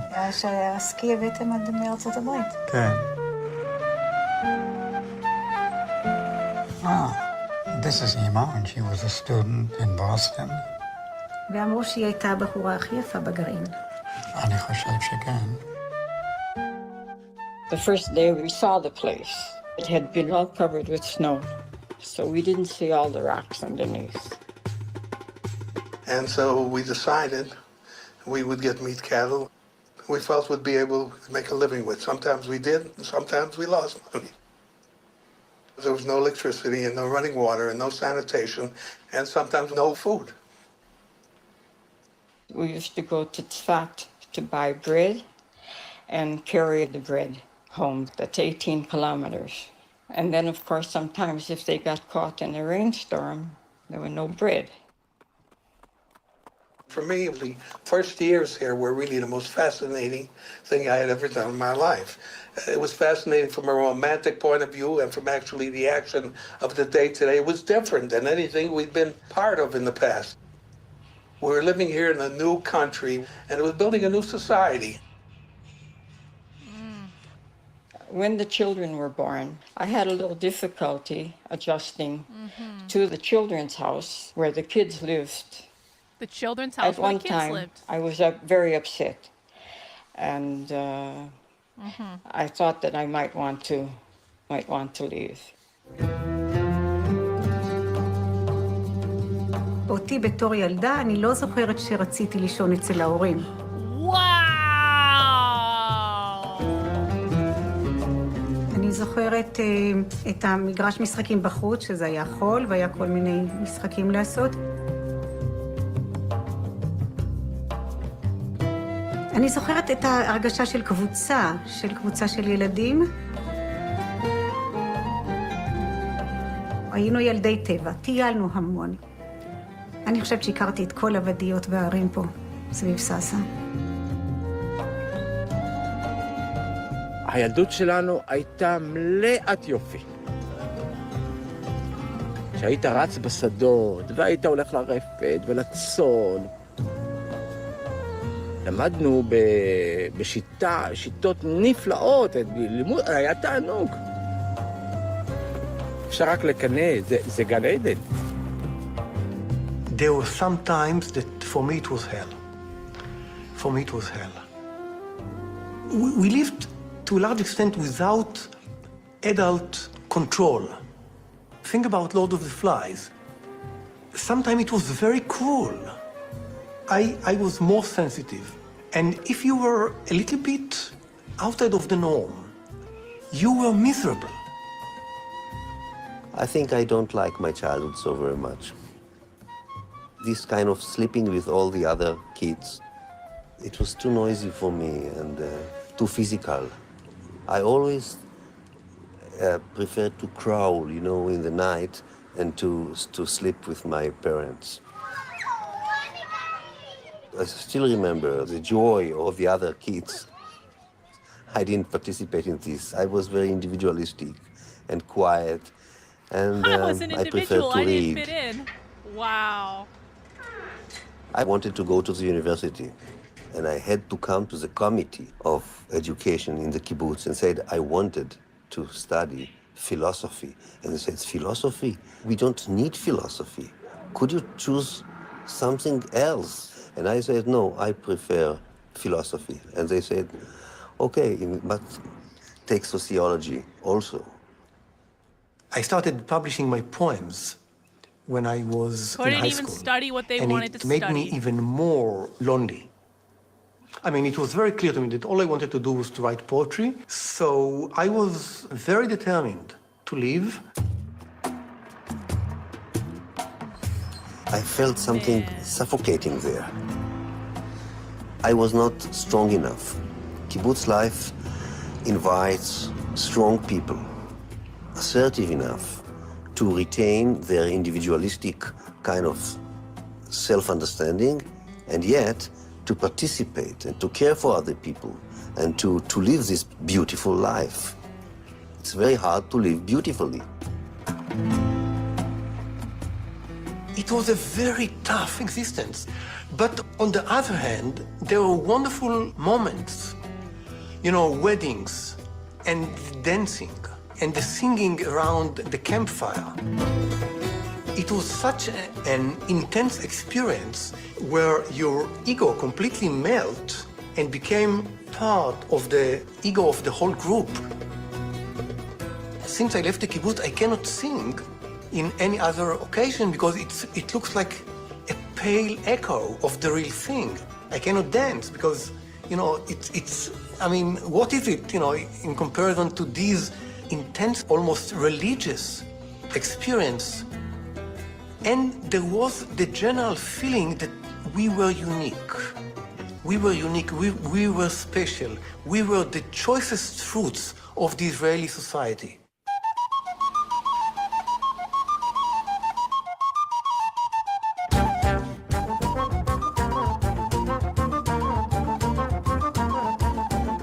Throughout the 1950s and 60s, life on the kibbutzim flourished.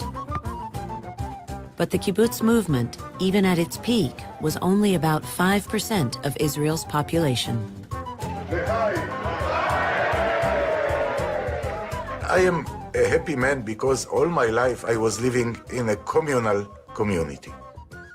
70 years of happy life is not something small, it's a very big thing. The dining hall was the center of the kibbutz. Everything that you wanted to know was in the dining hall. חבר נכנס לחדר אוכל, דבר ראשון, לפני שהוא רוחץ ידיים, מסתכל, מה חדש? Guys. I've just read the most beautiful tweet that I think I've ever seen.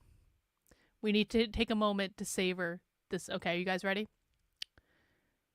Donald Trump has instructed the IRS to begin mass layoffs affecting thousands of employees. It's so beautiful. I've never been so happy. Never been so happy in my life because I'm never paying taxes again. Now that I know what my money's going for, I'm never fucking paying taxes again. They can suck every fucking dick. It's just so beautiful. It's so beautiful. ניירות שאומרים מה אירועי התרבות. פה מפגשים וישיבות של ועדות. רגע, אתה זוכר את זה? השכמות. היה לנו פעם שומר לילה. השומר לילה. אתה רוצה בשש כשישכימו אותך, הוא בא. שי, הגיע הבוקר, בבקשה לקום לעבודה, צריך לקום לעבודה. רכב. לאף אחד אין רכב פרטי. כל אחד נוסע ברכב של הקיבוץ. והטלפון הציבורי. טלפון לא היה בבתים. ודרך אגב, את זה, שי, עבדך הנאמן עשה. כן? כל בורג פה, זה אני הכנסתי. כאן יש עגלה, כמו במסעדה סלף סרוויס. אתה בא, אתה לוקח מה שאתה רוצה, כמה שאתה רוצה, חצי אחר כך אתה זורק, בגלל זה היה יקר. וכל שולחן מדבר את אותם הנושאים על אותם האנשים כל יום, וזה לא משעמם. On Kibbutz Holda, agriculture was the main source of revenue, as it was for most other kibbutzim. Much of the farmland in Israel had been cultivated by kibbutzim. בשנות ה-50 ותחילת ה-60 לא היה אוכל במדינה הזאת. אנחנו גם ייצרנו אוכל. פרדסים בישראל היו אחד העיסוקים החקלאיים הגדולים ביותר. בשנות ה-50, כשאני הייתי ילד ונער, אהבתי מאוד את העבודה הזאת, זה היה בזה משהו רומנטי של תפוחי זהב ואשכוליות. New agricultural techniques developed on kibbutzim increased crop yields, and the demand for food was growing. In 1948, after the creation of the state, the Jewish community in Palestine consisted of 600,000 people. And in 4 years, it tripled, with a huge immigration, mainly from Islamic countries.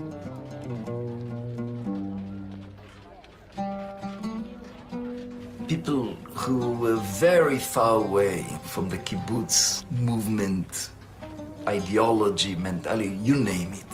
The kibbutz was something so alien, really as if it comes from the outer space. When the Jewish immigrants came from the Arab countries, hundreds of thousands of them, Ben-Gurion and other leaders of the country appealed to the kibbutzim to let them in the kibbutzim schools. They agreed to make schools for new immigrants at the margin of the kibbutzim, but not with their children. Not with their children. As the kibbutzim grew and prospered, many began to borrow money and industrialize. Ben-Gurion actually exerted tremendous pressure on the kibbutz movement to employ the new immigrants. The new And immigrants. many of those new immigrant settlements were around kibbutzim.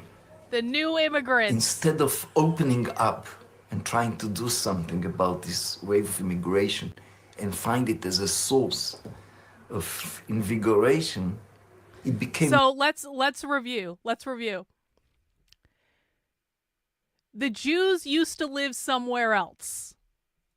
Before World War II, they started immigrating to Palestine, where they set up these hippie communes and called them kibbutzes. Then there was the Israeli War of Independence, where they kicked everyone else out off of their land.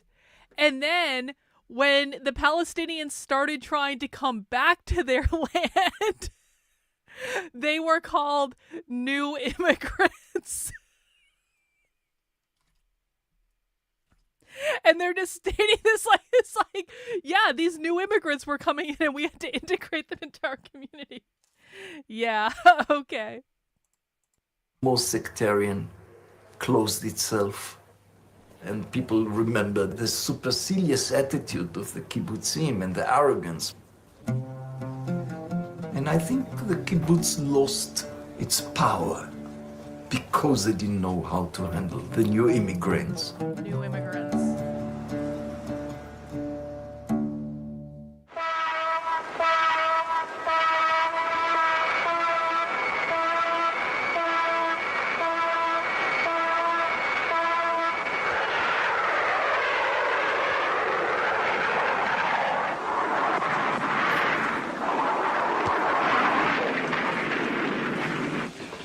Our troops now occupying Sharm el-Sheikh and the strait is open.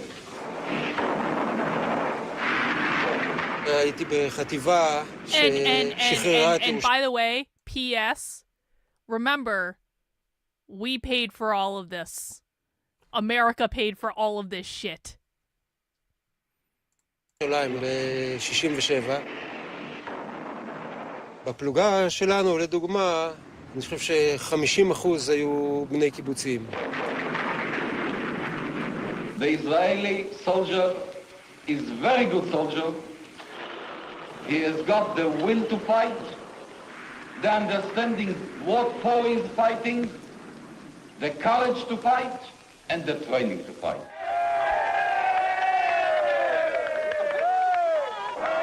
The kibbutzim, who played a leading role in 48, also played a leading role in the victory of 67, because the ranks of the elite units in the army, the officer ranks, were full of kibbutznikim.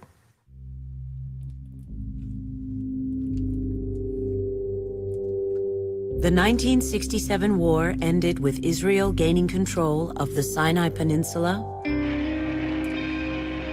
the Gaza Strip, the West Bank.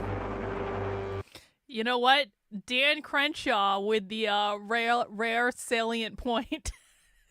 Can you imagine if the communists figured out that the Jews were actually setting up a communist society? Do you guys think the communists understand this? That the Israeli Jews were setting up a communist society? We should tell Sophie. The Golan Heights, and East Jerusalem.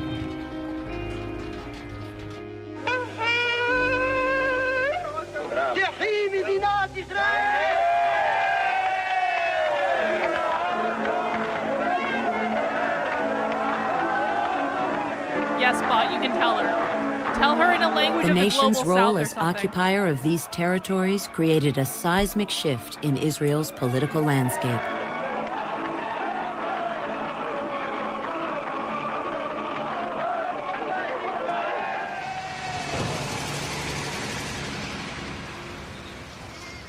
In 1977, Menachem Begin and his Likud party came to power, ending the 30-year dominance of the Labor Party, the chief ally of the kibbutz movement. The major point in the marginalization of the kibbutz in Israeli life was 77. When Begin came to power, It wasn't only a political transformation, it was a whole cultural upheaval. You had religious forces and Oriental Jews seizing power through democratic Oriental processes. Jews? They were the majority. Who are Oriental Jews? It was a rejection of the kind of labor Zionist ideal of what it is to be a Jew. אני אמרתי, ב-77' המדינה עבדה לנו. בגין אמר, המיליונרים הקיבוצניקים האלה מפחות השחייה שלהם, ונהפכנו לשנואים בארץ הזאת. התמונה הזאת מאוד מאוד אופיינית לשינוי בין הקיבוץ הישן לקיבוץ החדש. Hang on. היא צולמה בשנת... Everyone pay attention. Let me show you how satisfying this is. This is a slime that is made up of these little bread roll things that are made out of clay and a creamy white slime. And what we're going to do is we're going to crush the little bread rolls out of clay and we're going to mix them with the creamy white slime. But just look at, I want you guys to see how satisfying this is. I just want to, like, oh, it's so beautiful, isn't it? It's like, oh, look at that. And now we're going to crush it into the rest of the slime and it's going to be better. All right, that's all. 1975, שהקיבוץ הקים את חדר האוכל.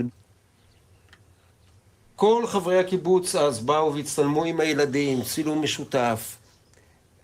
זאת הנקודה שהגיעו למעלה, אבל זו גם הנקודה שהתחילה בירידה של הקיבוץ. שבני קיבוץ התחילו לעזוב את הקיבוץ.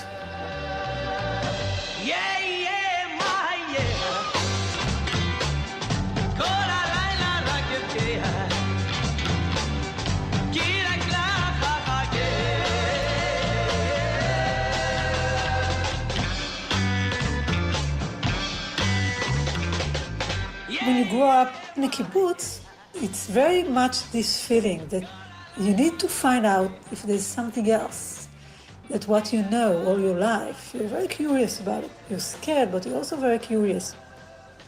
I decided I want to study architecture, which was very interesting and very hard. Thanks, Westcott. For many years, the proof that I'm good in the kibbutz was the fact that I could leave. If I could make it outside the kibbutz, it means I'm good. If I stay, it's probably because I couldn't go.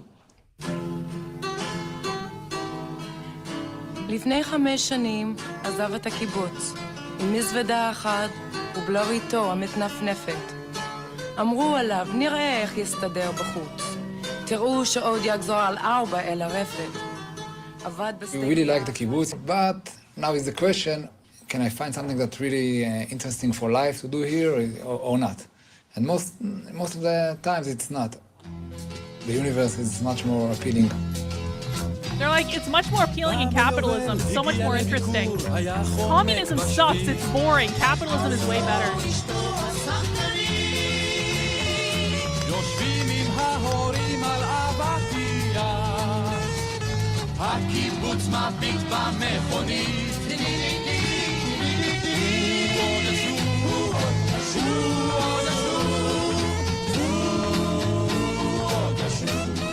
The slogans of the kibbutz are communality and equality.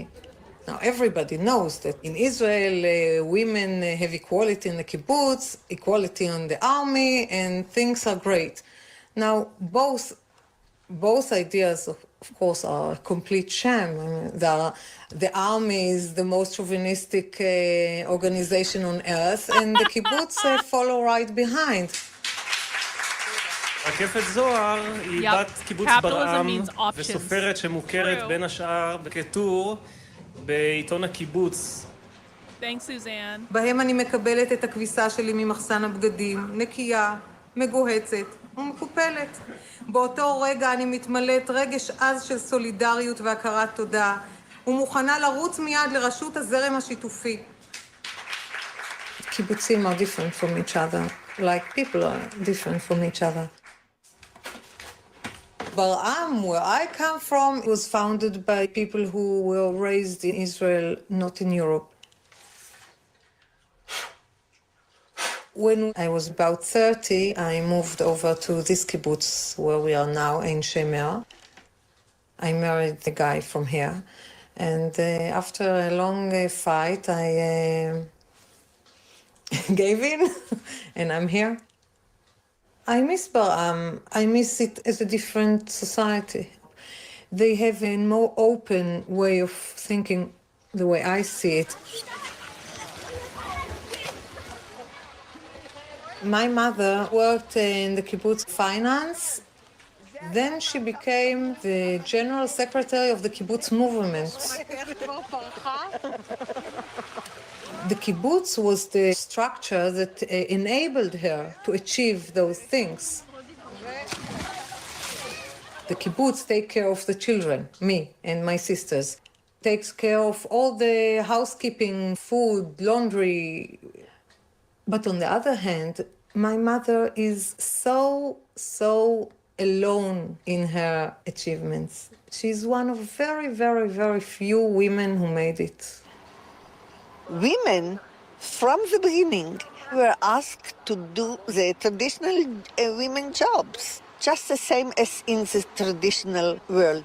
And in the end, this was a message that the women gave to the kibbutz. Listen, if this is what I am good at, give me all these things, I will do it for my family. They said, we don't want to be collective mothers anymore.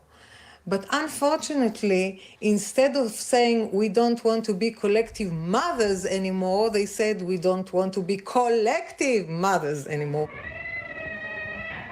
התחיל בשנות ה-60, ההורים התחילו להגיד, אנחנו רוצים ילדים על ידינו, שיגדלו על ידינו, שישנו אצלנו. Oh, they wanted to raise their own בשנות kids. ה-70 Oh my כבר God. התחילו לדבר חזק, והתחילו לקחת את הילדים לישון אצלם בבית, למרות שלא היה תנאים. הילדים ישנו על הרצפה. וזה היה משבר. בחלק מהקיבוצים הוציאו את ההורים האלה מהקיבוץ. עד כדי כך היו קיצוניים, וזה לא עזר. ובעצם כל הקיבוצים עברו ללינה משפחתית. This is the main thing that happened to kibbutzim in the last 20 years. They moved from being a commune to being a community of families, of private families. When you have a very strong family, a family that is a consumption unit, this woman who is in charge of the family turns to her husband. The family is a consumption unit. Where have I heard that before? The private family is a consumption unit. That sounds very much like something Sophie would say. In the last 20 years, they moved from being a commune to being a community of families, of private families. When you have a very strong family, a family that is a consumption unit, this woman who is in charge of the family turns to her husband and says, well, provider, start providing.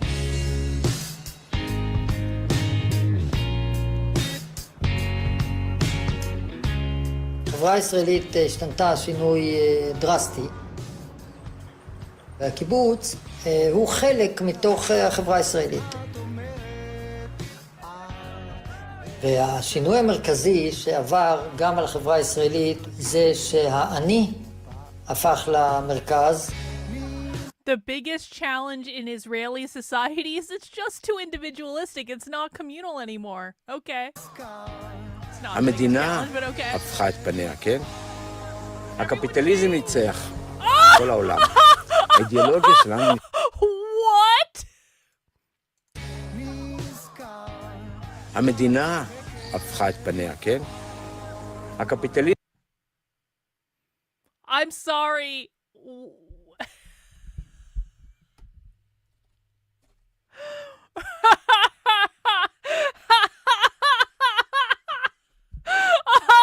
Oh, shit.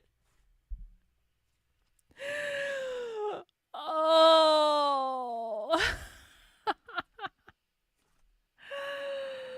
Oh, you know, it's funny because some conservative just told me earlier today, the left doesn't even talk about capitalism, Carl, and I'm like, oh shit, you don't know what the fuck you're talking about.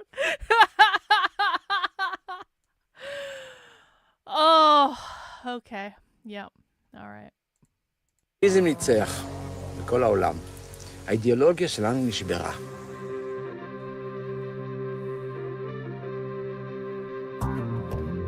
אני רוצה לראות אתכם איך אתם יכולים לפרנס משפחות!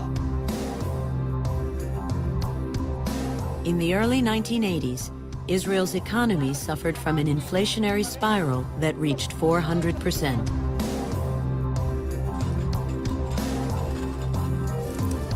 בשנת 85 עשו בבת אחד עצירת אינפלציה, שכל מי שהיה לו חוב של כמה מיליונים, החוב הזה התחיל להתגלגל והפך לעשרות ומאות מיליונים, והקיבוצים, רובם היו באיזשהו חוב לא גדול, החוב הזה הפך לחוב בלתי אפשרי.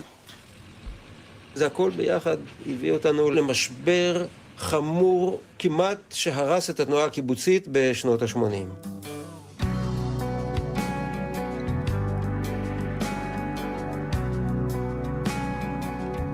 Kibbutz Hulda suffered from economic crisis which was really bad. So bad that it was time that actually people started to think about closing down the kibbutz. A kibbutz is like a Titanic. It is not just a little boat. It is a ship, and it can't move so fast. And most of the kibbutzim break. והצעירים עזבו, כולם הלכו מפה. היו ימים שחשבתי, לא יהיה מי שיקבור את המתים פה. היו לילות שבכיתי. חשבתי שהכל נופל, והכל נשבר, וכל הדבר הזה, באמת את הרגשת התמוטטות. אנחנו כישלון כלכלי, וכישלון חברתי. שלום, מדבר מנואל שמר. כשהייתי מזכיר בשנות ה-80, ראיתי שהשיטה הזאת לא יכולה להתקיים לאורך זמן. זו חברה לא בריאה, לא נורמלית. הקיבוץ הייתה מסגרת לוחצת. The kibbutz is oppressive, you don't כל דבר say. ועדות, אתה מרגיש כמו You ילד, don't כן? say, it's oppressive כולם because it's מחליטים בשבילך, communist. לאדם לא הייתה עצמאות. הקיבוץ נתן שירותים חופשי. חשמל וגז חופשי. כביסה וטיפול בבגדים חופשי. אוכל חופשי. Everything was free, it used to וזה be היה great. בזבוז עצום. היינו מוצאים כיכרות לחם שלמים בפחי אשפה. אנשים לקחו וזרקו חלב, בשר. כי אף אחד לא מדד, בן אדם קיבל כמה שהוא רצה. אי אפשר לחיות ככה. דבר ראשון, נפרטנו באמת את החשמל, אנשים שילמו בעד החשמל, וצריכת החשמל ירדה ב-30%. זה אותו דבר עם האוכל, את כל הכסף הזה חברים מקבל אליו, לתקציב. Oh, now they're rationing food. They're rationing electricity, making you pay for your electricity. Oh. לא מעט קיבוצים סגרו לגמרי את חדר האוכל. צריך יותר מדי כסף בשביל לשמור דבר כזה.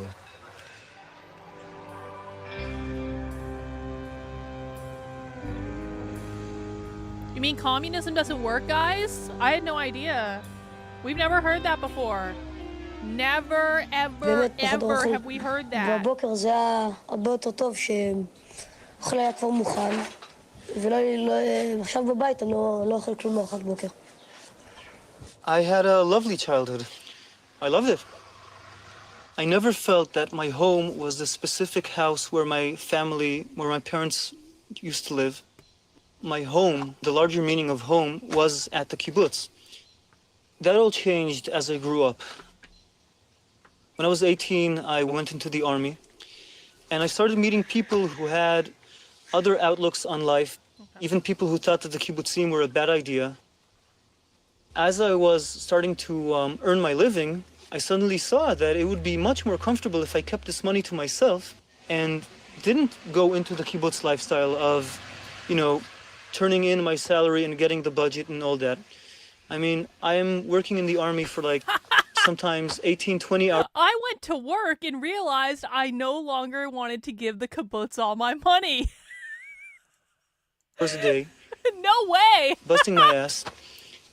and this other guy is working like 6 hours a day, sitting around doing nothing, and we're getting the same? Oh, snap. No way.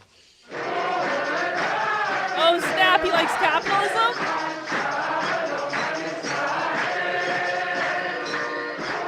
I remember like it was yesterday when I was in... You know what this is like? This is like when I was young and I had just entered the workforce and I was being stubborn because I grew up in Vermont and I had lived in Vermont my entire life, but I was working at Dartmouth College, which was in New Hampshire.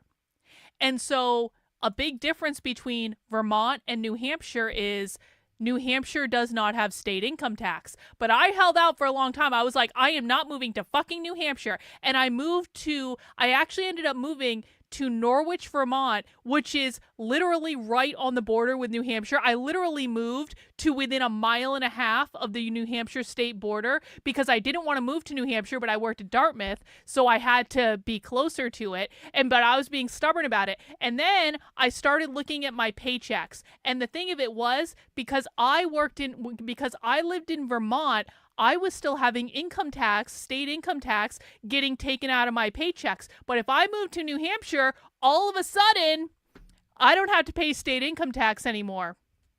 And so that was a little bit of a wake-up call for me. And I was like, you're telling me I can make X more money just by literally living 1.5 miles down the road from where I live now? And I was like, yeah, well, okay, Vermont, bye. I'm moving to New Hampshire. In the dining hall at Hulda. I think my son Shai was about 7 years old.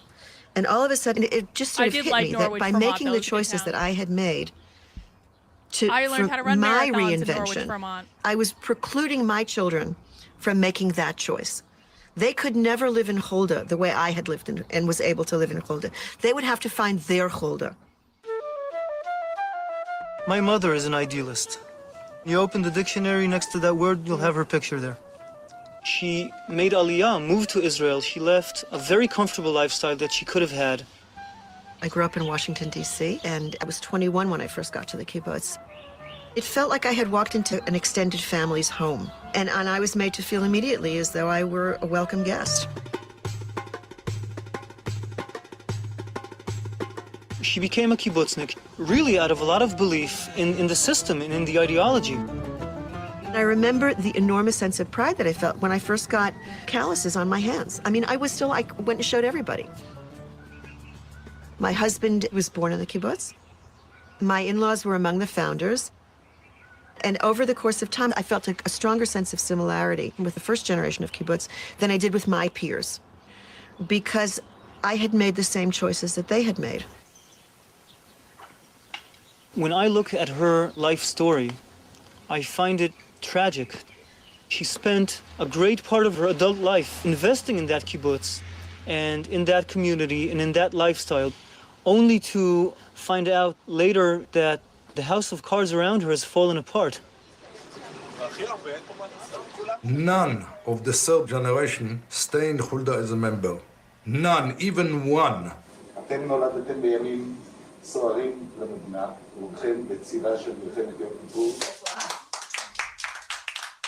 The minute that the kibbutzim became poor, all the problems began. If you want to live in a kibbutz, it's the worst scenario, okay? Poor and collective. It's like Russia. It's like Russia. There was an ideological sense that something had shifted. It became something that we weren't proud of anymore. Many of our friends who had been born and raised on kibbutz had left. I remember walking into the dining hall on a Friday night, looking around and seeing nobody that I wanted to sit with. It became lonely. She left the kibbutz and went to live in the city. 2 years later, she left the country and moved back to the States. It was like something had died for me, like somebody I knew. Part of me had died, and it took me 10 years to work it through, and then we left. My mother spent her last years in an old age home in a nearby kibbutz, and she understood that the project failed and the utopian dream wasn't materialized. tragedy occurred when they realized that they lost us. They lost us from both ends. First, because they sacrificed us to the children's houses, and then they lost the kibbutz.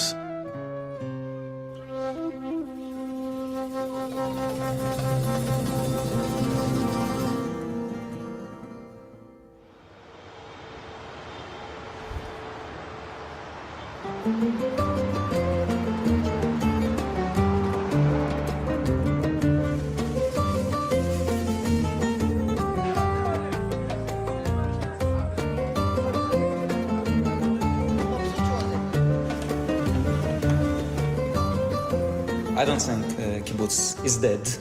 There is a very serious crisis, but out of this crisis, renewal of old forms in a new context might happen.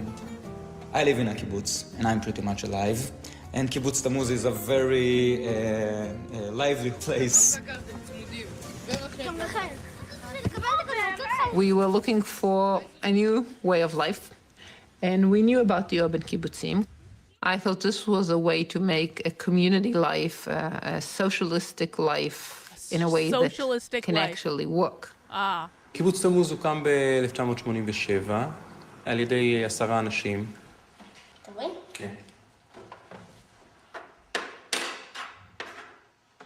הרעיון היה רעיון משולב, גם של שוויון חברתי, לבנות את הצורה של קומונה ושל קופה משותפת, גם להיות מעורבים בחברה הישראלית. שח. באתי ל3 ביקורים לפני שהגעתי לתמוז, וכאן פתאום ראיתי שרוב האנשים אכפת להם מהשאלות של החברה הישראלית, ופערים חברתיים, וחינוך, וזה קנה אותי. We don't own any means of production. We all work for companies and organizations in the big world. We bring home to the kibbutz our salary. So they work for companies in the real world, but they can't keep any of the salary because they have to give it all to the kibbutz because they can't own anything in the kibbutz. That's fucking insane. Have a dining room, but we eat only Shabbat evening together, and we have our holidays together. But I think it's a kibbutz because we share our money. Most of the money is going to pay the mortgages, to pay for education, for health. We are somewhat like Dgania of the first days of Dgania, much more anarchist. We almost never vote in Tammuz because it's a very rude, crude way of decision-making, you know, voting and then killing one option and saving the other. We try to build something much more flexible. When we came to Tammuz, Tammuz did not have any official tool of doing its community services. A few people here established a nonprofit. Its name is Kehila, and Kehila is doing a lot of implementation of the ideas of Kibbutz Tammuz in the field of community development and education and welfare. It's the second largest nonprofit in Beit Shemesh today. What we are doing here in Tammuz is Zionism. Unfortunately, Zionism came to be identified with what Mitnachalim are doing on the hills of Shomron. This isn't real Zionism. It never was real Zionism. The fact that you live in a city can be very meaningful to the way the kibbutz operate. I mean, cities are where most of Israelis... Actually, this is a really good point. They all work outside of the kibbutz. So literally, without capitalism, the kibbutz wouldn't survive. Live, and they are the place where social change has to be made, if it is to be made at all.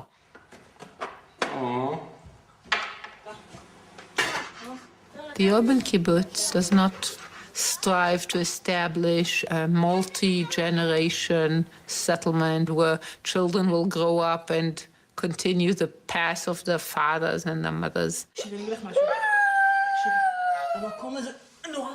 When I left my kibbutz, my mother said, "You cannot leave the kibbutz. We need you here." And I thought that she was right, but I can't help her with that. I don't want to be dependent on my child. I want them to do good things with their lives. And if it's an urban kibbutz, wow, it's great. But I want them to be free to live their own lives, and not my life.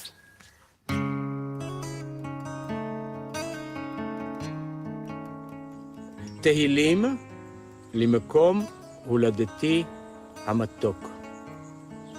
ללחמו המתוק, למימיו המתוקים.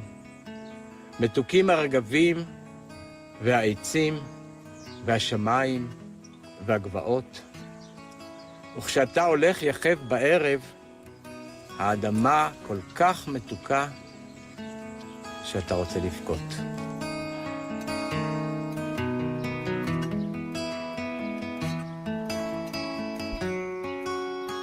Sometimes, when I walk, I can feel the earth beneath the pavement. My feet remember the feeling of the bare mountain. Really, it is very physical. It was nothing, and see what it is now. We have all the reason to be very happy. But what's happening around us gives us this feeling that it is not a successful project, what we have done in our life. I envisaged a socialistic country in all my naivete. We dreamt about another kind of society. We dreamt about a society that people will care for one another, not in the idealistic way, but there won't be this big difference between poor and rich, between religious and non-religious. We used to be an example. Nowadays, we're not an example anymore. People like to laugh at, not to laugh, but to scorn, to whatever bad thing they can say about the kibbutz, they say it. The Israeli society is telling us the state of Israel is there, it exists. You don't need to conquer the land anymore. You don't need to stand in the frontier for us. We don't need your contribution anymore.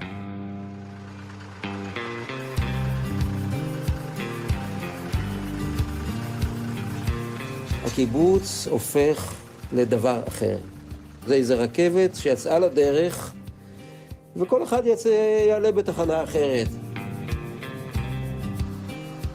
Today, only 1/4 of Israel's 270 kibbutzim are still strictly communal. Even Degania, Israel's flagship kibbutz, has abandoned pure egalitarianism in favor of differential salaries.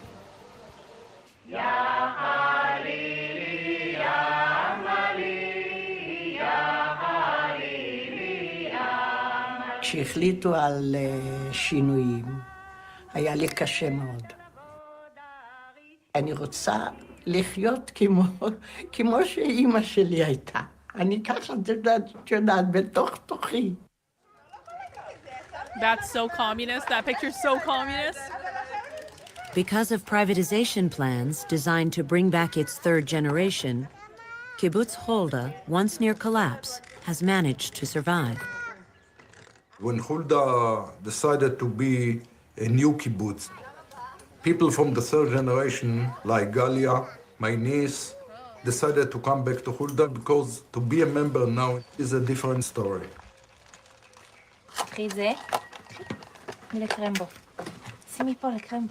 Last summer, we had a baby, and we were invited to this conference in Hulda, where they were presenting this housing project. We applied to the kibbutz to get into this project. We do hope that they'll accept us, and if they will, then we plan to build a home there. אני שמחה שיהיה לי בית. אני שמחה שאלה תגדל בסביבה שהיא לא עיר. Nobody is going to be telling me where to work and how to work. What you make is what you have. There is something they call a community tax that goes to making sure that the weaker members of the community don't go hungry. הידיעה שהיא מסתובבת בסביבה שיש שם אנשים שהיא יודעת שיכולה לפנות אליהם אם יש לה איזושהי בעיה או מצוקה, אז זה מאוד מרגיע ומשמח. And if the kibbutz fits my needs and fits my family's needs and can help me to contribute to that community, then that's great. It's a good opportunity. It's like what you would call a win-win situation. תראו, רוב הקיבוצים כבר עברו לדבר הזה. יש רק זרם השיתופי, רק הקיבוצים העשירים, שבמקרה היה להם מזל ויש להם בתי חרושת טובים.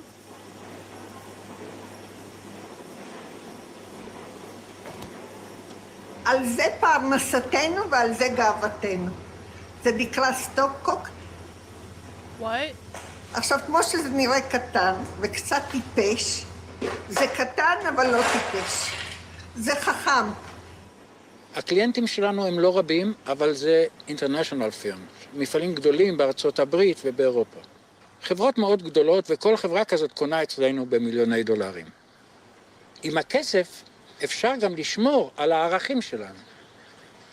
אבל הסוד, לפי דעתי, של למה זה עובד, הוא בכלל לא שייך לא לכסף ולא לפרינציפים. הוא שייך לזה שהמציאות שיצרנו פה לא הייתה רחוקה מדי ממה שאנשים באמת רצו. אני לא מסכימה עם כל הטענות שאומרות שקיבוץ הופרט כי לא היה לו כסף. אני חושבת שזה תירוץ. להפריט קיבוץ זה תירוץ לאלה שרוצים להפריט קיבוץ. לכל מגש תשימי... We went through a bad financial crisis and we cut down on everything and we came out of it. There was pressure put on to close the dining hall, but people voted it down every single time. We felt the dining hall is really the most basic thing where people see each other and they get together and they're able to talk. That's why they want to get rid of the private kitchen. הסתבר לנו שאנשים היו רוצים מצד אחד שישאר הקיבוץ עם האיכויות שלו, ומצד שני היו רוצים יותר מקום ויותר תקציב להחלטות אישיות. I can live with changes up to a point. There's always a red line. Look at this guy's got his Just own so long golf as cart. there is not differential covered. salaries for Look at members. this guy. Namely, that I'm a manager, I get this, and you're working on the line, you get that. Just so long as that does not take place, we are a kibbutz, and I can live with it. Anything else, then don't call yourself a kibbutz.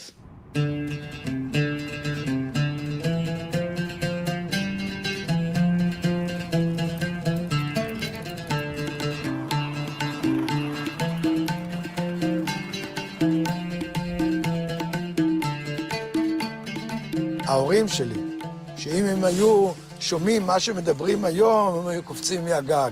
But the main issue, like the Jerusalem issue here, is the salary issue.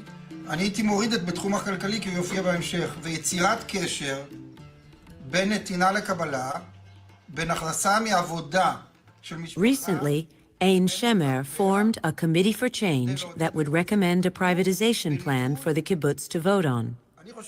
It includes differential salaries. זאת אומרת, כשאתה עושה שינוי, אתה צריך להבין שיש איזשהם פערים.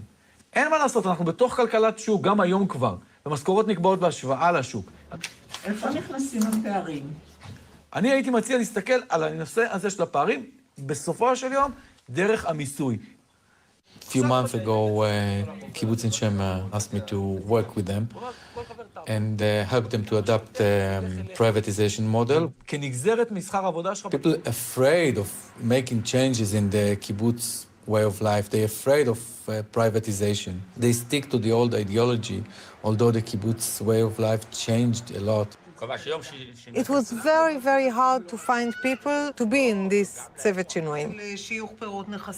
A few people like me that are not identified with the changes are asked to do this process because no one of these people who we know that want the change was willing to come forward and say, follow me. They just wouldn't do it. It's like giving up on the dream, giving up on the belief that it can be done. אני חייב להגיד שאני נגד שינויים. איש לנפשו, שכר דיפרנציאלי, כל אחד בדלת אמותיו, אני לא מאמין את זה לנשם.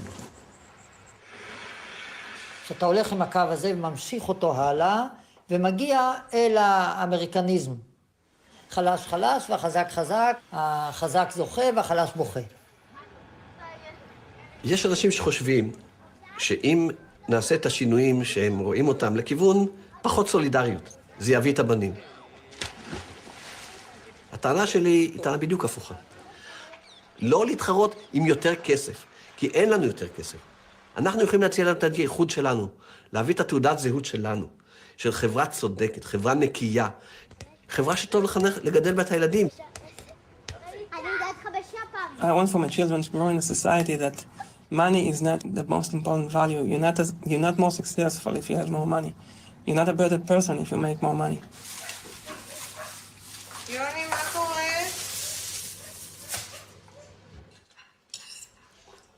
אתה יכול לספר לנו היום משהו? היום שלך. יש לנו עובדת חדשה. היא הצטרפה אתמול. למה אולי ילדים לא יוכלו להצביע? נכון. ילדים שמבינים אבל. מה, אם אתה היית יכול להצביע, מה היית מצביע? יש נמנע. נמנע?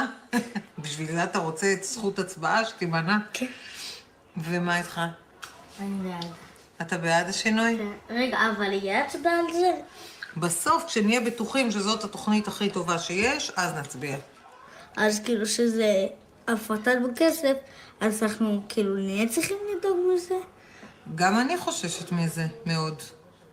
מזה שאנשים יהיה להם אכפת רק על המשפחה שלהם, רק על עצמם, ויהיה פחות אכפת להם על הדברים, על הכלל, או אחד מהשני. זה מאוד מאוד מפחיד, כי אם יש מה שמיוחד בקיבוץ, זה באמת הדבר הזה שאנחנו דואגים אחד לשני. ואם לא יהיה את הדבר הזה...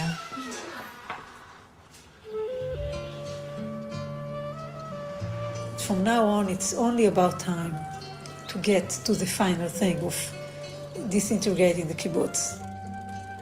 If I know it's going to stay like that, fine. So I'm not sure what I'm going to vote. יהיו שינויים, כי הקיבוץ משתנה כל הזמן. הסבים התחלפו בנכדים, הסוסים התחלפו ב-800 כוחות סוס של הטרקטור, אבל האדמה אותה אדמה. הקיבוץ הוא בין 100 שנה, ובעיניי זה רק 100 שנים הראשונות.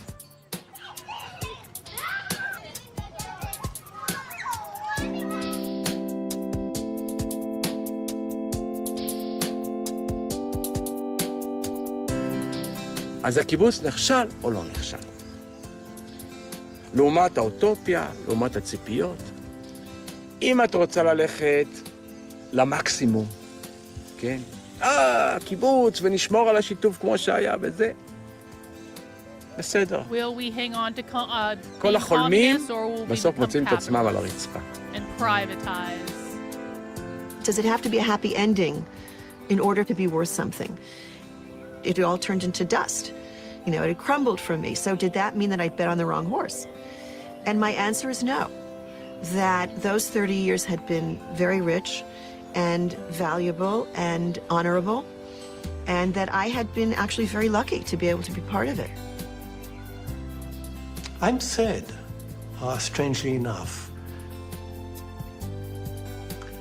Sad, first because I have some wonderful memories, and sad because what it says about the human species.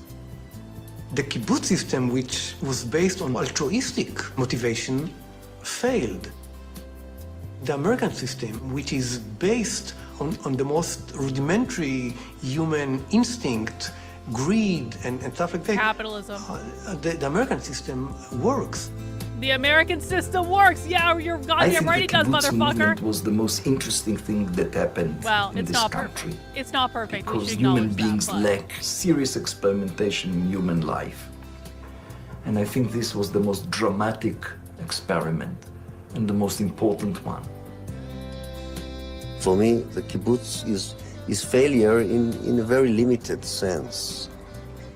Essentially, I think it's maybe the best society on earth. And I think it's in the long run, it is very much alive. I think the kibbutz will survive because it appeals to a vital side of the human spirit. There will always be people that want to create a better society, that want to care for other people, that they want to take social responsibilities. And I want those people to be my friends, and I want to be a part of them.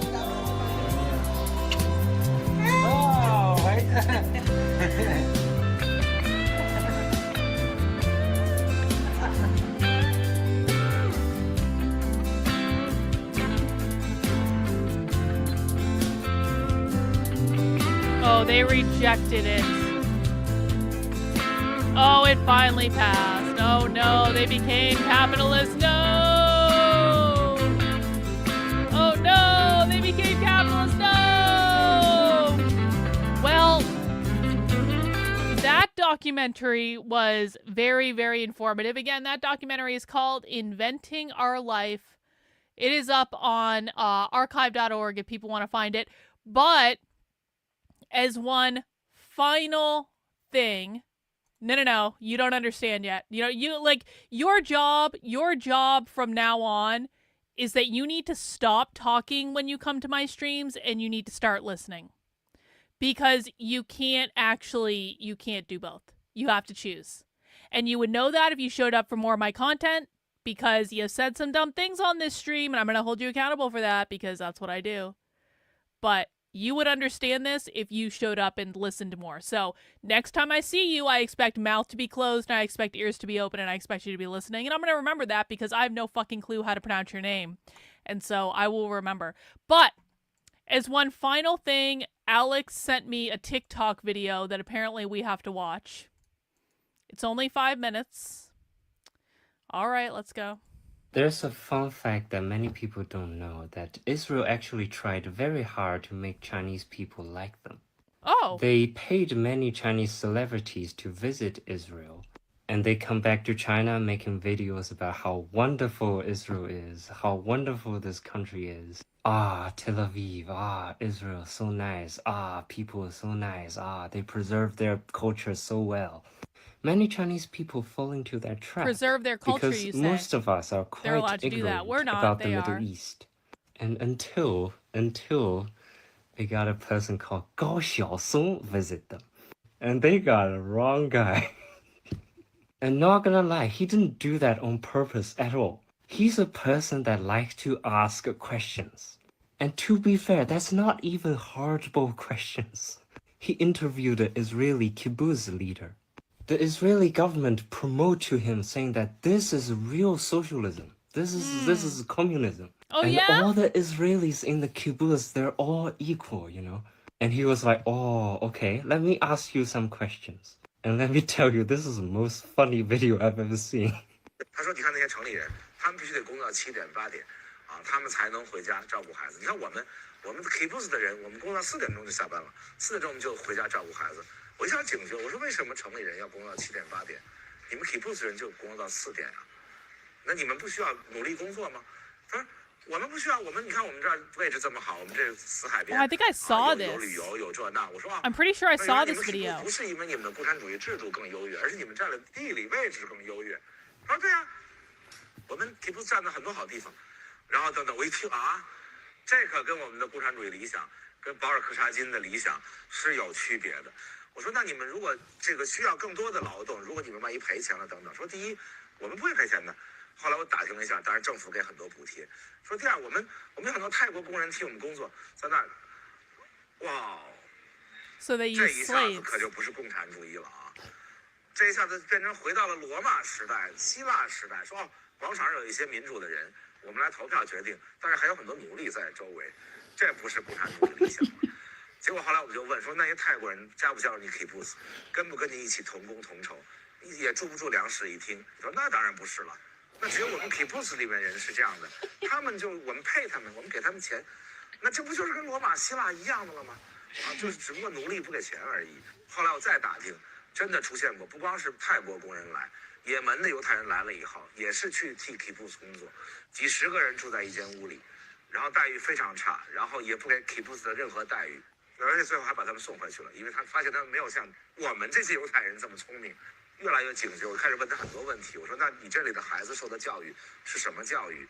他说我们受的教育就是最美好的教育啊，大公无私的教育啊，共产主义的教育。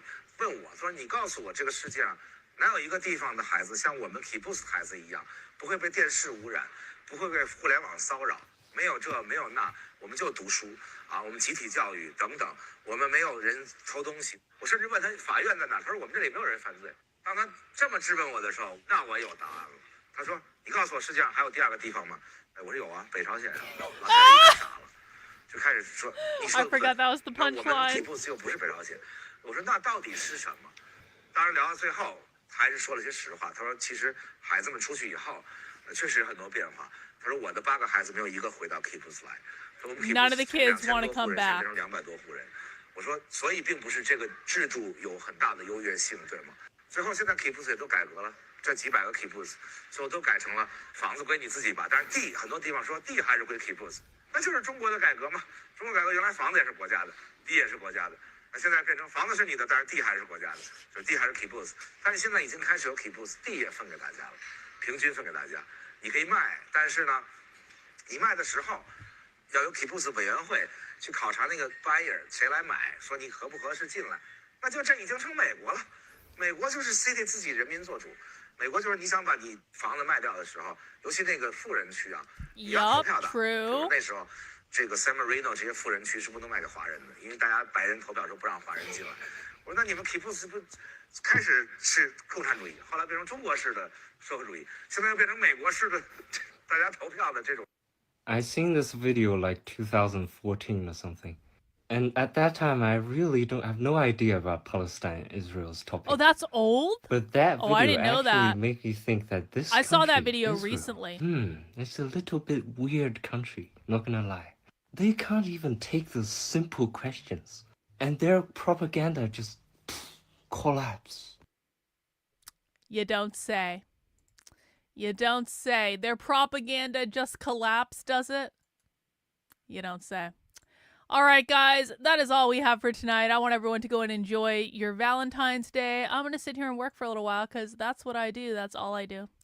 It's all I do. Victor is out racing his car, his remote controlled car at the RC store around a racetrack where he's climbing up rocks and stuff. He's having a boys' night on Valentine's Day. He's having a boys' night at the RC store. You know what? It's fine. We've been married for 13 years. Neither of us got a gift for the other. We don't care. Maybe we'll even have sex later. I don't know. Maybe.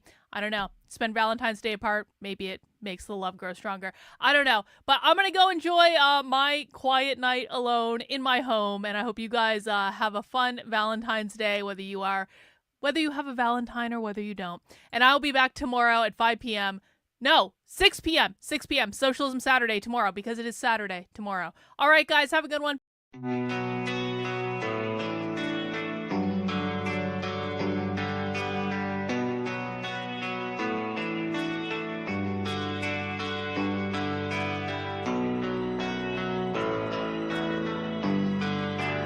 How are you feeling? How long have you been here? 3 months, May 17th. And what brought you? That's difficult to answer.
clear. How is it that playing the piano for people has eventually resulted in your being here in the hospital?